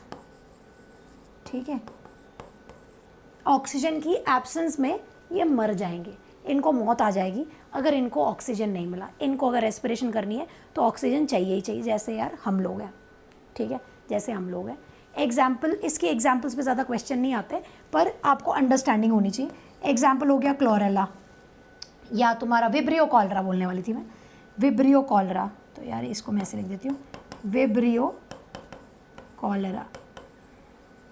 ठीक है, ये हो गया एक एग्जाम्पल। बैसिलस सबटिलिस हो गया इसका एग्जाम्पल। ठीक है, दिस इज़ ऑल, इधर इतना लिख लो। अब यार मुझे आपको एक और चीज़ बतानी है, इसका ऑपोजिट क्या होगा? What will be the entire opposite of obligate arrow? बताओ क्या होगा। मैंने बोला एक ऐसा प्राणी जिसको ऑक्सीजन चाहिए ही चाहिए ज़िंदा रहने के लिए, वो हो गया ऑब्लिगेट। अच्छा, अगर मैं ऐसे बोलूँ एक ऐसा प्राणी जिसको ज़रा भी ऑक्सीजन मिला तो ये मर जाएगा, तो इसको मैं क्या बोलूँ? ऑब्लिगेट। क्या बोलूँ? एनारोब। एनारोब बोलना चाहिए, है ना। तो यार यहाँ पे एक कैटेगरी होगी obligate anaerobe. What is obligate anaerobe? यानी कि दे विल, इसका जस्ट ऑपोजिट, यानी कि they die in the presence of oxygen. ठीक है, या even they die in presence of oxygen. ये इसका एकदम उल्टा है, die in presence of oxygen. Even small traces of oxygen is fatal. इनके लिए थोड़ी ट्रेसेस भी ऑक्सीजन की क्या है? फेटल होगी, मार देंगी इन्हें। ठीक है, example Clostridium.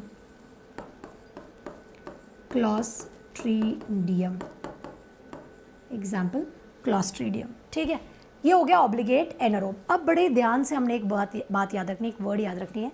The word is facultative. What is the meaning of word facultative? यार आप ना ऐसे याद रखो, चलो मैं ऐसे एग्जाम्पल देते हैं। ऑब्लिगेट का मतलब हमने क्या याद रखा था? हमने क्या ऑब्लिगेट का मीनिंग याद रखा था? ऑब्लिगेट का मतलब है नेसेसरी। ऐसे बच्चे, या तुम मान लो तुम हो, ठीक है ना, और तुम्हारा एक बेस्ट फ्रेंड है जिसके बिना तुम्हें सांस ही नहीं आता है। ठीक है, तो वो उसका कुछ नाम होगा, लेटर से उसका नाम है रोहित। ठीक है, अब रोहित तुम्हें तो चाहिए ही चाहिए, तुम बड़े ही प्रो रोहित हो, तुम्हारी ज़िंदगी ख़त्म हो जाएगी अगर रोहित नहीं हुआ तुम्हारे जीवन में। Just an hypothetical example. तो you guys are obligate to Rohit. ठीक है, अब मान लो तुम्हारी क्लास में कोई ऐसा प्राणी है जो रोहित को देखते हैं जिसको मौत आ जाती है। ठीक है, उसको बिल्कुल वो दोस्त पसंद नहीं है। वो क्या होगा? उसके एकदम ऑपोजिट होगा, वो हो जाएगा ऑब्लिगेट एनएरोब। ऑब्लिगेट एनएरोब मतलब नॉट रोहित। ठीक है, now there is another condition. एक ऐसा बंदा जो रोहित का बहुत बेस्ट फ्रेंड नहीं है, रोहित होगा तो ठीक है, नहीं होगा तब भी ठीक है, मरेगा नहीं मतलब ये। ठीक है, कहने का मतलब he is friends with Rohit but he will not die for Rohit. Just an example. तो हम बोलेंगे फैकल्टेटिव। फैकल्टेटिव, अब आप ध्यान से वर्ड यूज़ करना। मैंने कहा फैकल्टेटिव का मतलब है फ्रेंडली। यार अगर ऑक्सीजन नहीं हुआ उस कंडीशन को हम क्या बोलेंगे? एनएरोब बोलेंगे। मैं अगर यहाँ पे एक वर्ड लिखूँ फैकल्टेटिव एनएरोब, इसका क्या मतलब होगा कि ये एरोबिक है या एनारोबिक है? नहीं समझ में आ रहा? मैं फिर से प्यार से बता रही हूँ, बेटा मेरी बात ध्यान से सुनना। मैं बोल रही हूँ ऑब्लिगेट एरोब हो गए वो वाले एरोबिक बैक्टीरिया जिनको ऑक्सीजन चाहिए ही चाहिए, ऑक्सीजन नहीं मिला तो ये मर जाएंगे। लेकिन कुछ ऐसे भी बैक्टीरिया हैं जो कह रहा है हमें ऑक्सीजन से प्यार तो है, लेकिन अगर थोड़ी देर के लिए ऑक्सीजन नहीं होगा तो हम मरेंगे नहीं, हम मर नहीं मिटेंगे। We will be friendly to those anaerobic conditions. बात समझ में आई? तो ऐसे organisms who are even friendly to anaerobic conditions, I will call them facultative anaerobe. Though they are aerobes, लेकिन उनको लिखेंगे facultative anaerobes, यानी कि they are friends to anaerobic condition। बात समझ में आई? तो facultative anaerobe कौन से हुए? Basically aerobes, they are basically aerobes, basically aerobic, but can even survive, but can survive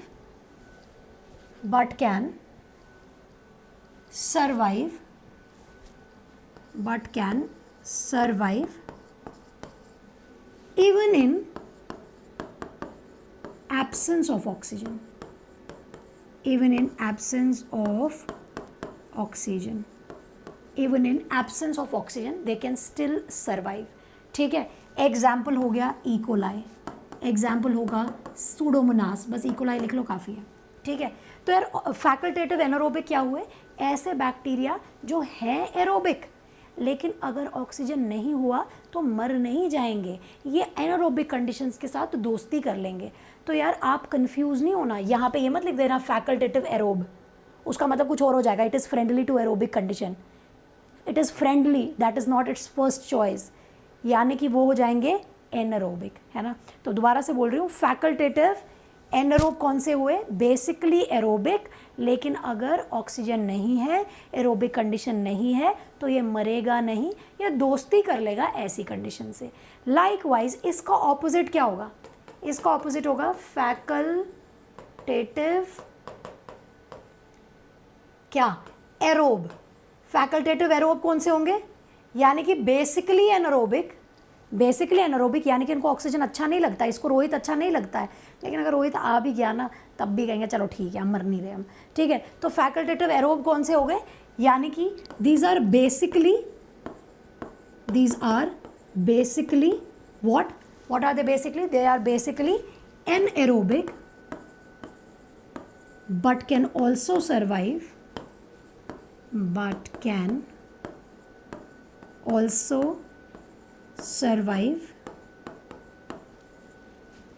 in presence of oxygen। थोड़ा बहुत अगर ऑक्सीजन होगा भी तो ये मरेगा नहीं, सर्वाइव कर जाएगा, जिंदा रह लेगा। That is facultative anaerobes even in the traces of, ये नहीं कि तुम बहुत ज़्यादा ऑक्सीजन दे दोगे, हल्का फुल्का। ठीक है, example is Chlorobium,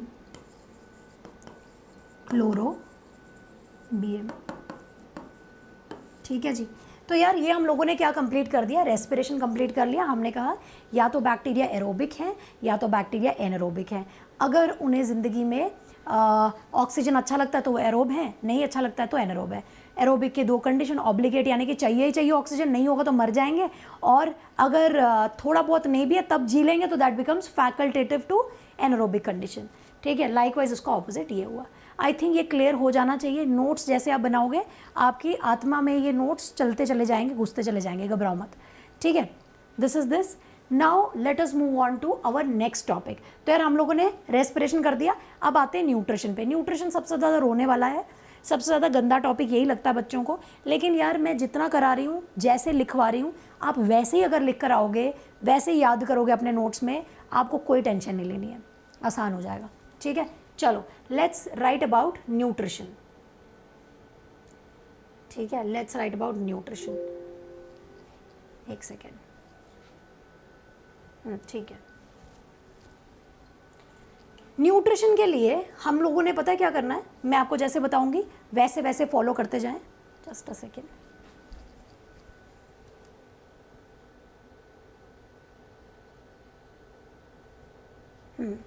one second.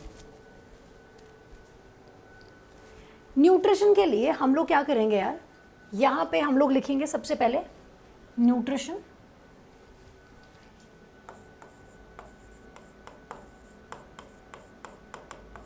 Bacteria में। ठीक है, फिर हम लोग क्या लिखेंगे, 4 कॉलम्स बनाएंगे। यहाँ पे एक पहला कॉलम, फिर हम बनाएंगे दूसरा कॉलम, सबसे लास्ट वाले को सबसे ज़्यादा जगह देंगे। ठीक है, ऐसे ऐसे बनाएंगे। ठीक है, न्यूट्रिशन यहाँ पर है और यहाँ पे बॉक्सेस में कुछ कुछ लिखना शुरू करते हैं।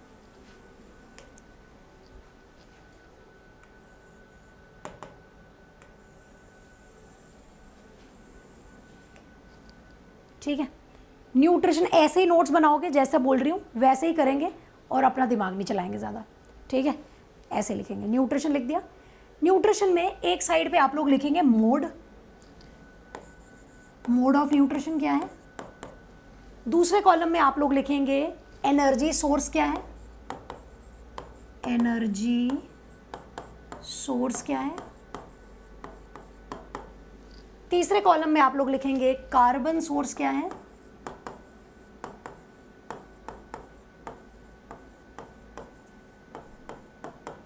एंड लास्ट में आप लोग लिखेंगे कि ऑर्गेनिज्म कौन सा है।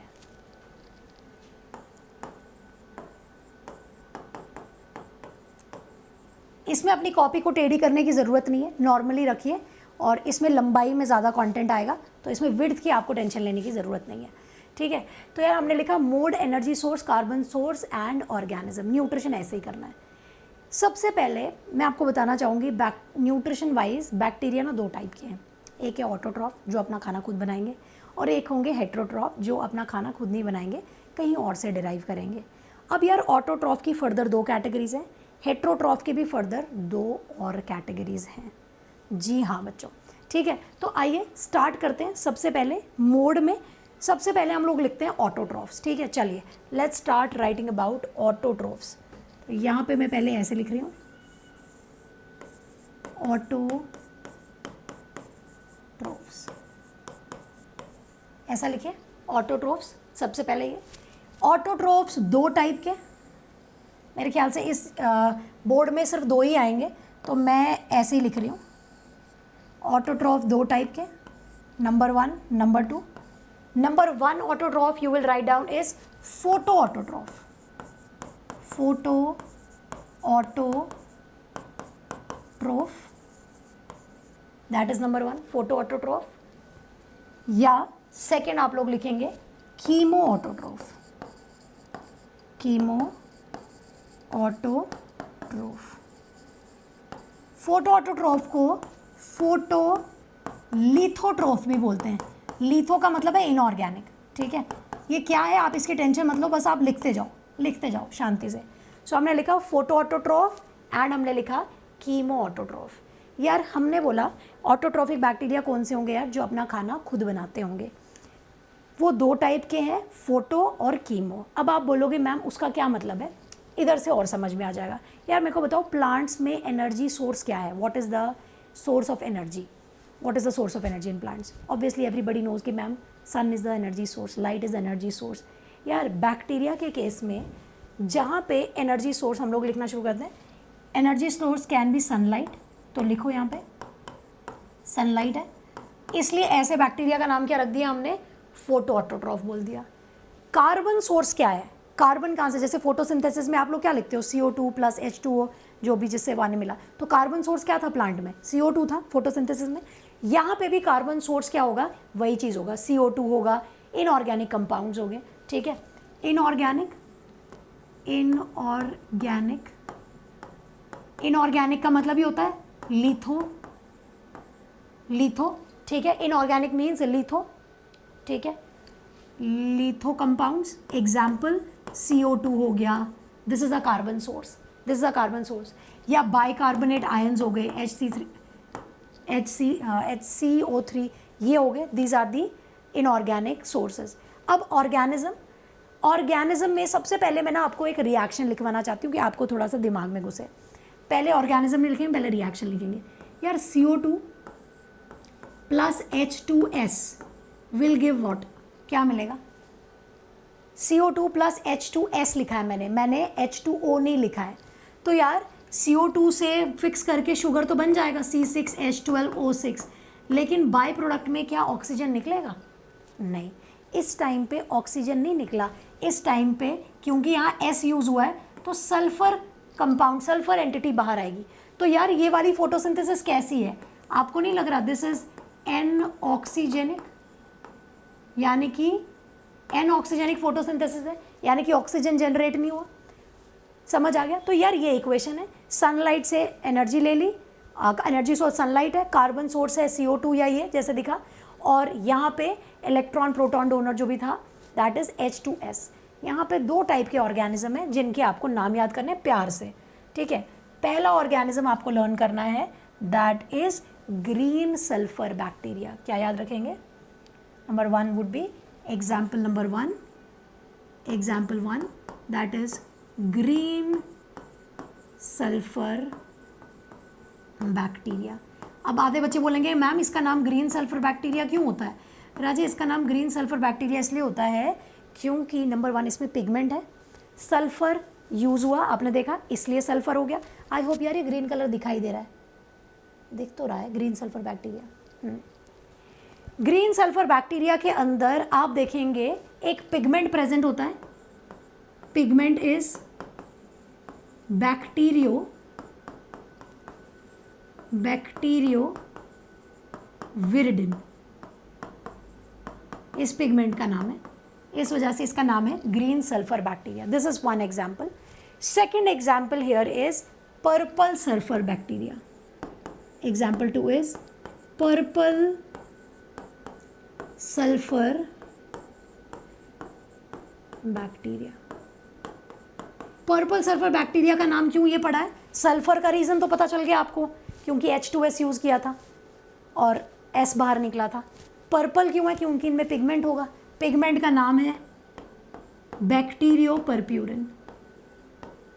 पिगमेंट है बैक्टीरियोपर्प्यूरिन, ठीक है, bacteriopurpurin that is the second pigment. याद हो गया? कुछ मुश्किल नहीं है, कोई दिक्कत नहीं है, कोई आपत्ति नहीं है इसमें।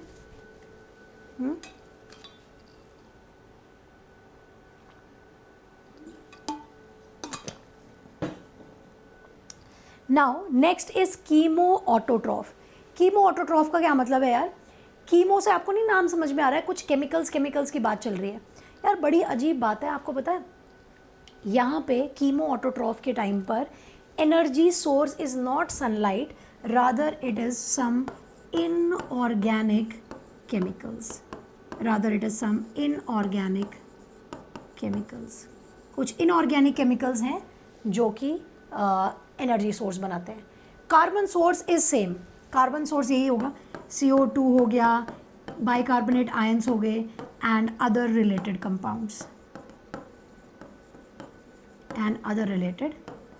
कंपाउंड्स, यही हो गए, ठीक है, यही सेम चीज़। अब यहाँ पे आपको एक बारी इसके रिएक्शन दिखाने लगी हूँ। अगर मेरे को बताओ, अच्छा इसको मैं ऐसा कर दे, ये अंडरस्टूड है ना, ये ऊपर वाला पार्ट है, मैं नीचे वाला पार्ट करा रही हूँ इसका। यहाँ पे number 1 example is nitrifying bacteria. Number 1 example is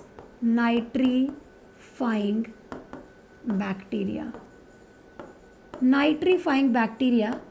example Nitrosomonas या Nitrococcus.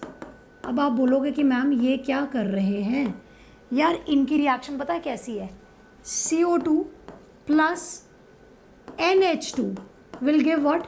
Will give C6H12O6 plus nitrogen निकलेगा साइड में, तो इसलिए ऐसे बैक्टीरिया का नाम हो गया nitrifying bacteria. Second type of example I will use is iron sulphur bacteria या आयरन बैक्टीरिया आप कह सकते हो, ठीक है, iron bacteria. Example फेरोबैसिलस।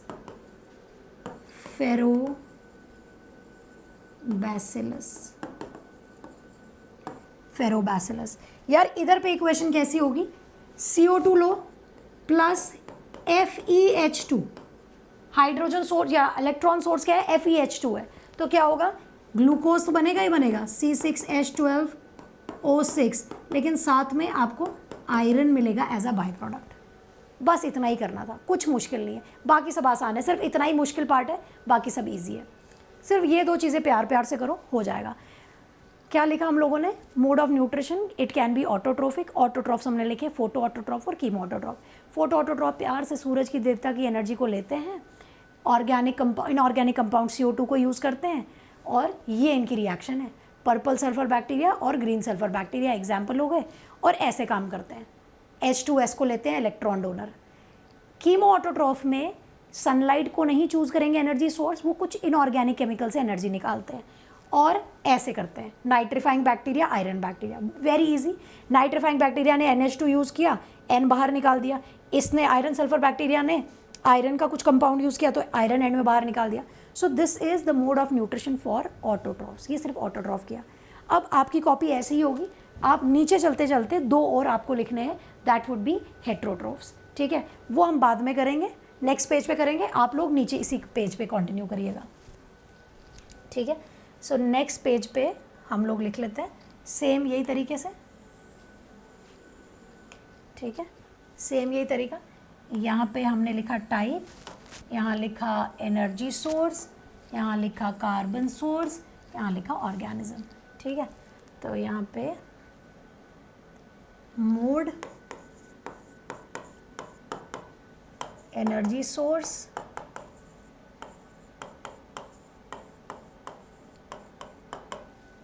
Carbon source,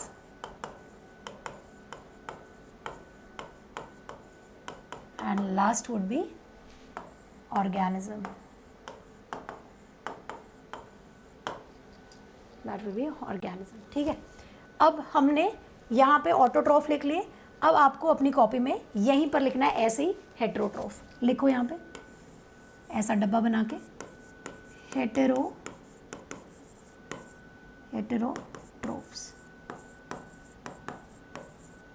हेटेरोट्रोफ्स ऐसे लिखेंगे। अब हेटेरोट्रोफ्स में भी 2 कैटेगरी है। नंबर 1 इज फोटो हेटेरोट्रोफ,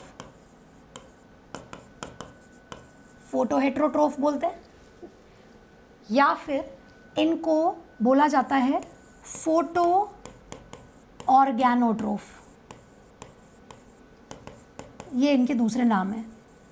ठीक है, एंड देन एक और आप लोग नाम लिखेंगे, दैट इज कीमो हेटेरोट्रोफ। इजी वैसे ही जैसे वो था, कीमो हेटेरोट्रोफ। इजी तो है ना, कुछ ज़्यादा मुश्किल तो है नहीं। एक बार रिवाइज भी करना है यार, पढ़ने के बाद प्लीज़ इसको रिवाइज करना। रिवाइज किए बिना कुछ नहीं होगा। नोट्स तो आप खुशी खुशी में बना लोगे, हाँ मैम नोट्स दे दो, नोट्स दे दो मैम। यार वो बस इकट्ठा मत करो, उसको अपनी बॉडी में घुसा भी लो, उसको एसिमुलेट भी कर लो अपने दिमाग में। ठीक है, तो क्या लिख रही हूँ मैं, फोटो ऑटोट्रॉफ लिख लिया हम लोगों ने, कीमो ऑटोट्रॉफ लिख लिया हम लोगों ने। देन हेटेरोट्रॉफ में फोटो हेटेरोट्रॉफ या कीमो हेटेरोट्रॉफ। ये बहुत आसान है, इसमें कुछ नहीं लगेगा टाइम, ये बहुत जल्दी खत्म हो जाएगा। ठीक है, इसको हम लोग लिखते हैं। यार एनर्जी सोर्स की बात करते हैं। यहाँ पे एनर्जी सोर्स क्या होगी, फोटो से समझ में आ रहा है, लाइट एनर्जी सोर्स होगी। ठीक है, कार्बन सोर्स क्या होगा, क्योंकि यार ये हेटेरोट्रोफिक है, इनका कार्बन सोर्स कभी भी इनऑर्गेनिक नहीं हो सकता है। यार कार्बन सोर्स इनऑर्गेनिक कब होगा, कार्बन सोर्स इनऑर्गेनिक तब हो सकता है जिस टाइम पर आप किसी ऑर्गेनिज्म से फोटोसिंथेसिस की उम्मीद लगा रहे हैं। जब वो CO2 + H2O या कुछ CO2 + H2S करेगा, that is the carbon source which is inorganic. CO2 inorganic है ना यार, ये हेटेरोट्रोफिक है। इनका कार्बन सोर्स ना अच्छा खासा तगड़ा बायोमोलिक्यूल होगा, समझ रहे हो, यानी कि ये किसी ग्लूकोज पे फीड कर रहे हैं या किसी ऑर्गेनिक कंपाउंड पे फीड कर रहे हैं। तो यहाँ पे कभी भी इनऑर्गेनिक कंपाउंड्स यूज़ नहीं होंगे, क्योंकि दीज आर हेटेरोट्रोफिक।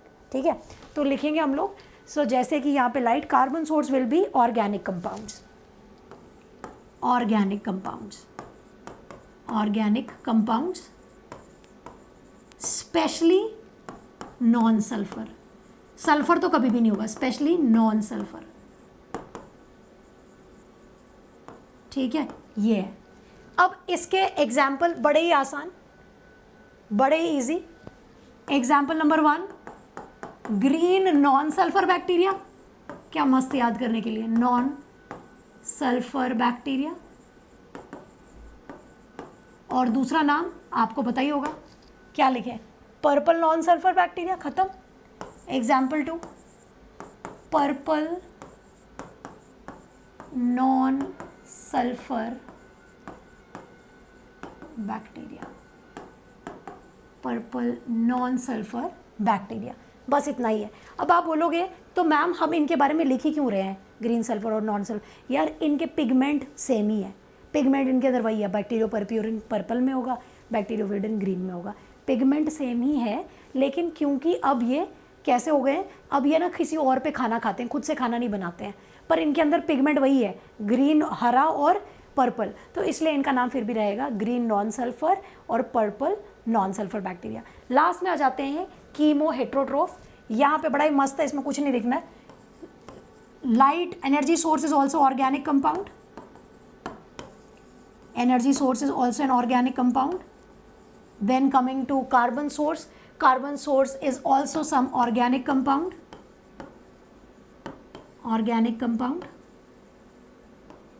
ठीक है.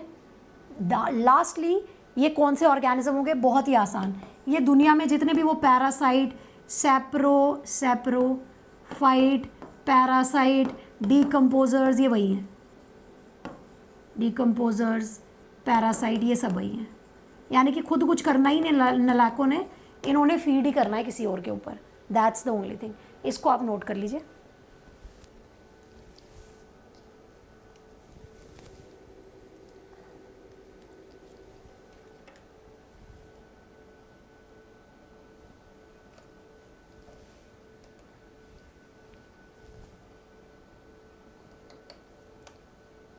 यहाँ पे मैडम सारी लाइटों वाइटों के काम भी खुद ही करती है आजकल.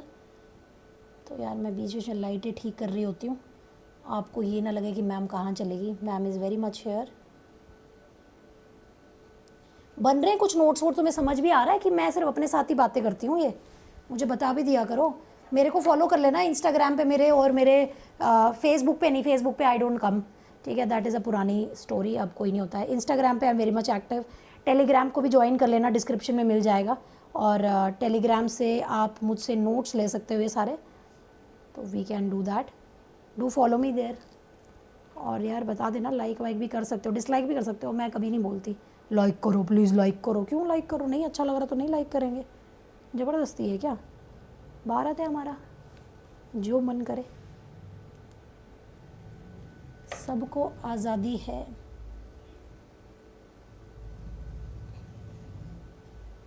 ठीक है जी. और भी यार मुझे बता देना वीडियो में. अच्छा जल्दी मैं अपने इस यूट्यूब चैनल पे ना शुरू करने वाली हूँ लाइव क्लासेस भी.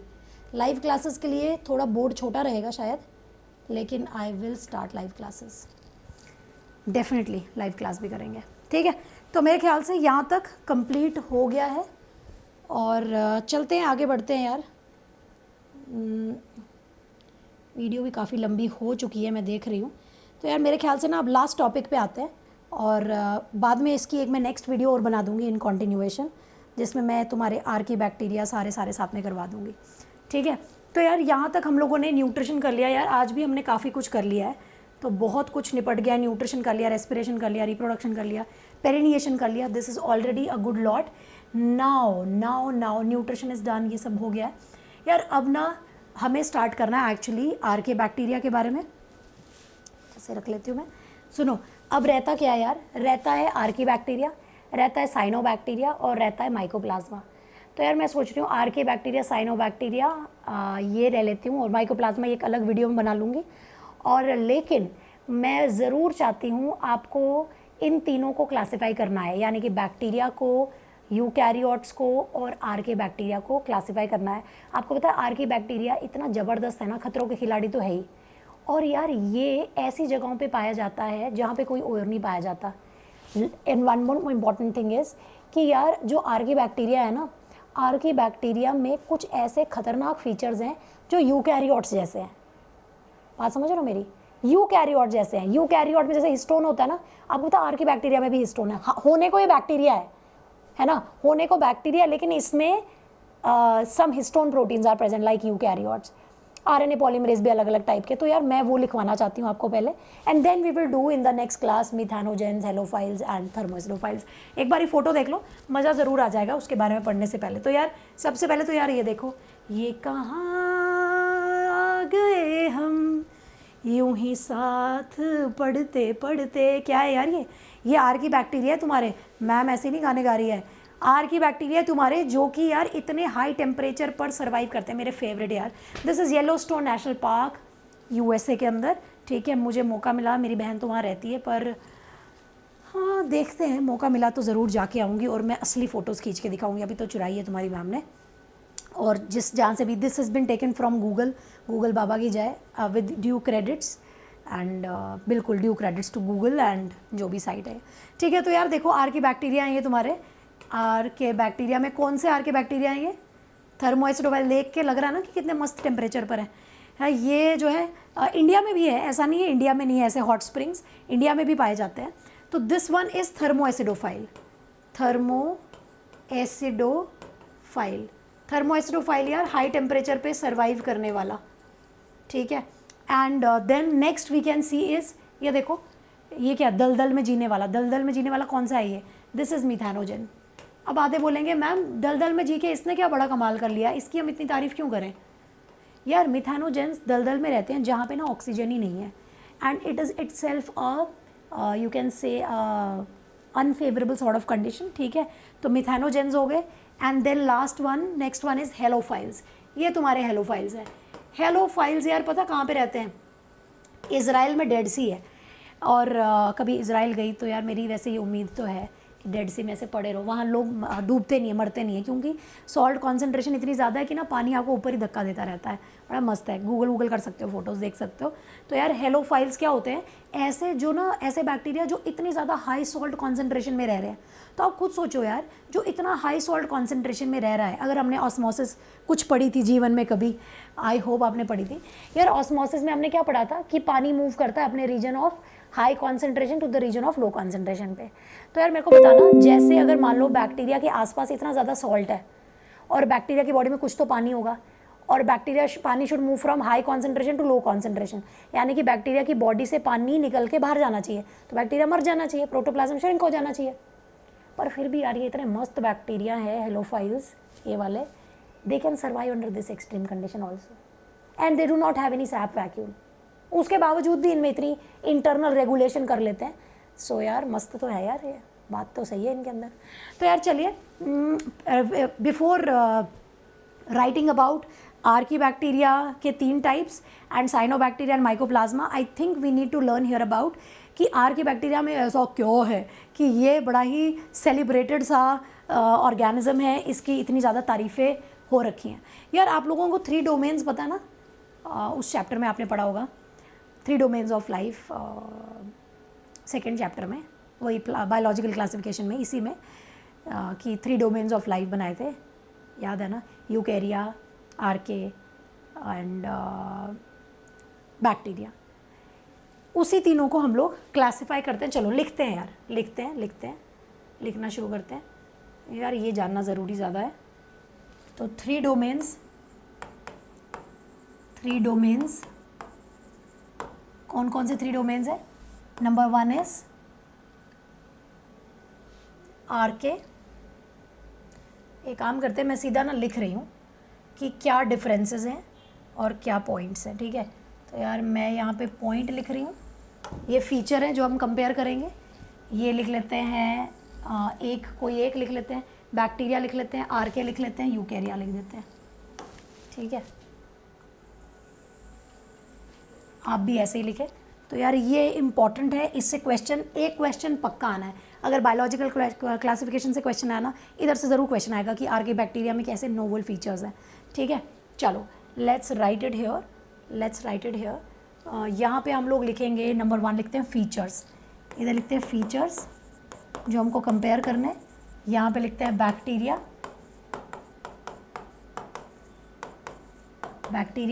ठीक है। नंबर 2 पे लिखते हैं आर्के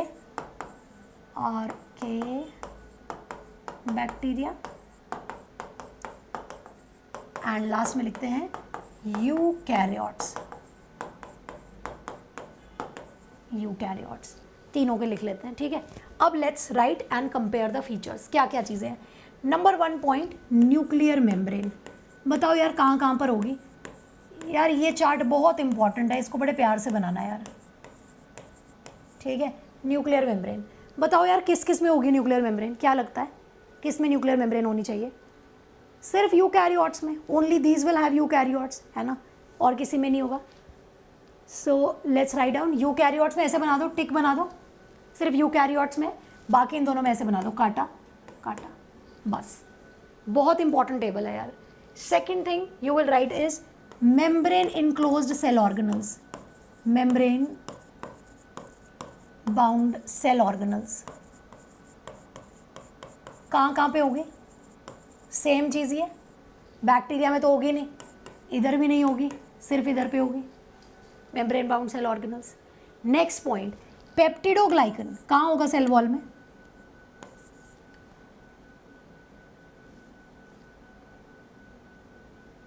कहाँ चला गया?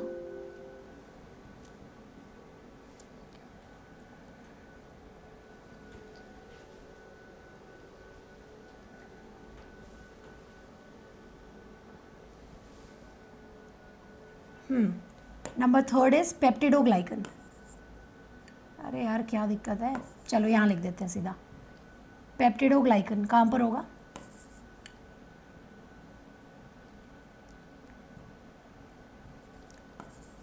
पेप्टिडोग्लाइकन कहाँ पे है पेप्टिडोग्लाइकन? पेप्टिडोग्लाइकन आपको बैक्टीरिया में देखने को मिलेगी। आर्की बैक्टीरिया में होगा?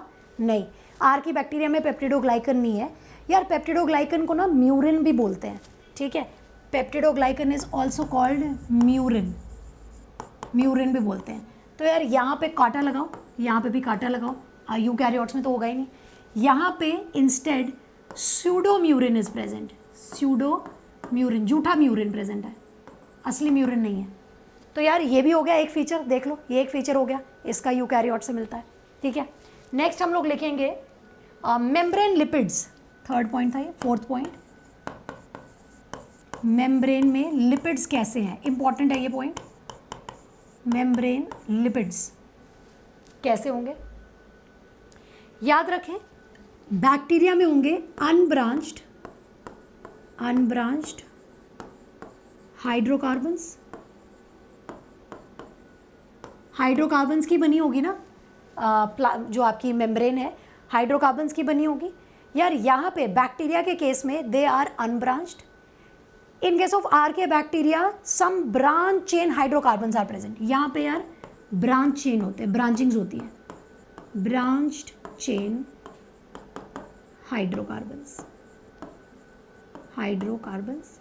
और लास्ट वाले में भी नॉर्मल अनब्रांच्ड ही रहता है। तो यार इन ब्रांच चेन हाइड्रोकार्बन्स की वजह से ही आर्की बैक्टीरिया में स्पेशलाइजेशन आता है, इतना ज़्यादा और खतरों के खिलाड़ी बन जाता है, ठीक है। सो अनब्रांच्ड हाइड्रोकार्बन्स, ठीक है। This is next point. एक और पॉइंट लिखते हैं, लिखते जाएंगे। नेक्स्ट पॉइंट हम लोग लिखते हैं यार आरएनए पॉलीमरेज। यार आरएनए पॉलीमरेज आपने मुझे नहीं पता, अगर आप 11th क्लास के बच्चे हो तब तो आपके सिर के ऊपर से जाएगा, लेकिन अगर आप एक 12th क्लास के बच्चे हो, रिपीटर्स बच्चे हो, या फिर एक ऐसे टीचर हैं जो इसको देख के कुछ सीख रहे हैं, यार आपको ये याद है, थोड़ा सा याद करना यार। आरएनए पॉलीमरेज हमने जब बैक्टीरिया में पढ़ा था तो कितने टाइप के थे आरएनए पॉलीमरेज? आधे बोलेंगे मैम हमें तो याद है, वहाँ पे तो यार 3 टाइप के थे। अरे यार वो यूकैरियोट्स में थे 3 टाइप के, बैक्टीरिया के अंदर आरएनए पॉलीमरेज केवल एक ही टाइप का होता है। यूकैरियोट्स में 3 आरएनए पॉलीमरेज होते हैं, आरएनए पॉलीमरेज 1, 2 एंड 3। फिर याद करो सेकेंड वाले से टीआरएनए सेकेंड वाले से एमआरएनए बनता है ना। तो यार बैक्टीरिया में तो एक ही आरएनए पॉलीमरेज होता है। तो यार बैक्टीरिया में ओनली 1, और इन दोनों में ये देख लो महाशय को, आर्की बैक्टीरिया को, आर्की बैक्टीरिया में यूकैरियोट्स की तरह इन दोनों में सेवरल काइंड्स, नाना प्रकार के several kinds of RNA polymerases are present in दोनों में, सेवरल काइंड्स, ठीक है। Next point histone proteins. ये मेरा बड़ा फेवरेट है यार हिस्टोन प्रोटीन, क्योंकि यार क्वेश्चंस में बहुत बारी आया हुआ है इसलिए फेवरेट है। हिस्टोन प्रोटीन कहाँ पे होने चाहिए कॉइलिंग ऑफ डीएनए करने के लिए? ये यूकैरियोट का फीचर है। आपको पता है even archaea bacteria has histone proteins and this does not have, it has polyamines present, polyamines are present, ठीक है। ये पॉइंट हम लोगों ने लिख लिया। Then next point introns in genes. यार आप लोगों ने अगेन ये मैसेज, ये बात जो मैं कर रही हूँ, मैं बात कर रही हूँ 12th वाले से, यार 11th वाले को नहीं पता होगा। यार हमने 12th क्लास में पढ़ा था ना स्प्लिट जीन अरेंजमेंट, कि इंट्रॉन एक्सॉन, और ये करने से क्या होता है, इसको स्प्लिट जीन अरेंजमेंट कहते हैं। किस में देखने को मिलता है ये? This is a feature of eukaryotes, है ना। प्रोकैरियोट्स में स्प्लिट जीन अरेंजमेंट नहीं है, लेकिन आपको जान के हैरानगी होगी, आर के बैक्टीरिया दो इट इज़ प्रोकैरियोटिक लेकिन it has a split gene arrangement, इसमें इंट्रॉन एक्सॉन है। तो इंट्रॉन्स इन जीन्स नो, लेकिन इन दोनों में है, इन दोनों में है, ठीक है। Present in many genes, present in many genes, it is present in many genes, इन दोनों में होगा, लिख लीजिए इसे, ठीक है। तो मेरे ख्याल से एक लास्ट पॉइंट और लिख लेते हैं, रेस्पॉन्स टू एंटीबायोटिक्स, ठीक है। Next point is response to antibiotics, response to antibiotics कौन कौन सी, जैसे स्ट्रेप्टोमाइसिन, स्ट्रेप्टोमाइसिन या फिर क्लोरेमफेनिकॉल, ऐसी दवाइयाँ, ऐसी एंटीबायोटिक्स। आपको पता है बैक्टीरिया बेचारे की ज़िंदगी मुश्किल हो जाएगी, यहाँ पे ग्रोथ इनहिबिट हो जाएगी, ग्रोथ इनहिबिटेड, ग्रोथ इनहिबिटेड। लेकिन खतरों के खिलाड़ी के साथ क्या होगा, खतरों का खिलाड़ी तो खतरों का खिलाड़ी है, इवन यूकैरियोट्स। यार अब आप बोलोगे मैम यूकैरियोट्स में क्यों नहीं हो रहा है, यार जब हम दवाई खाते हैं, क्लोरमफेनिकॉल खाते हैं, स्ट्रेप्टोमाइसिन खाते हैं, तो हम थोड़ी मर जाते हैं, यानी कि हमें भी कोई फ़र्क नहीं पड़ता और आर के बैक्टीरिया को भी नहीं पड़ता। सो यहाँ पे नॉट अफेक्टेड, नॉट अफेक्टेड। तो यार ये एक इम्पॉर्टेंट टेबल है जो कि मुझे लगता है जो भी बच्चे नीट की तैयारी कर रहे हैं उनको ये क्लैरिटी होनी चाहिए। ये क्वेश्चन 2012 में आ चुका है और भी एक और बारी रिपीटेड है। 2012 तो मुझे पूरा याद है कि क्वेश्चन था which of the following features of archaebacteria are found, ऐसे कुछ थी, 4 स्टेटमेंट बनाई हुई थी, तो आपको सिलेक्ट करना था which of the statement is correct with respect to archaebacteria. उसमें ये चीज़ लिखी थी हिस्टोन प्रोटीन होते हैं या नहीं होते हैं या क्या होता है। तो यार ये टेबल जिसने बनाई होगी उसकी ज़िंदगी में ये क्वेश्चन कभी भी कष्ट नहीं बना सकता है। तो यार therefore this is all I wanted to say. ठीक है बच्चों, आई थिंक इस वीडियो के लिए ये कंटेंट काफ़ी है। अब मैं इस वीडियो में आप लोगों से यहाँ विदा लेना चाहूँगी, बहुत लंबी हो गई वीडियो इट एनी हाउ, और मैं थक भी गई हूँ थोड़ी सी, सच बताऊँ तो, है ना। चलिए अब मिलते हैं अपने नेक्स्ट वीडियो में। नेक्स्ट वीडियो में मैं कोशिश करूँगी कि कवर करूँ आर की बैक्टीरिया से लेके माइकोप्लाज्मा तक। तब तक के लिए मुस्कुराते रहिए, खुश रहिए और खुशी खुशी इतने प्यारे प्यारे नोट्स बनाओ यार, खुश रहो। ठीक है, चलो bye bye, lots of love, blessings, thank you for your time कि आपने पूरी वीडियो देखी, इतना आपने पढ़ा, इसको देखा, बढ़िया फ़ायदा तो ज़रूर होगा, ये तो मुझे पूरा भरोसा है। ठीक है, नोट्स अच्छे बनाना। चलो बाय, खुश रहो, अपना ध्यान रखो, बाय।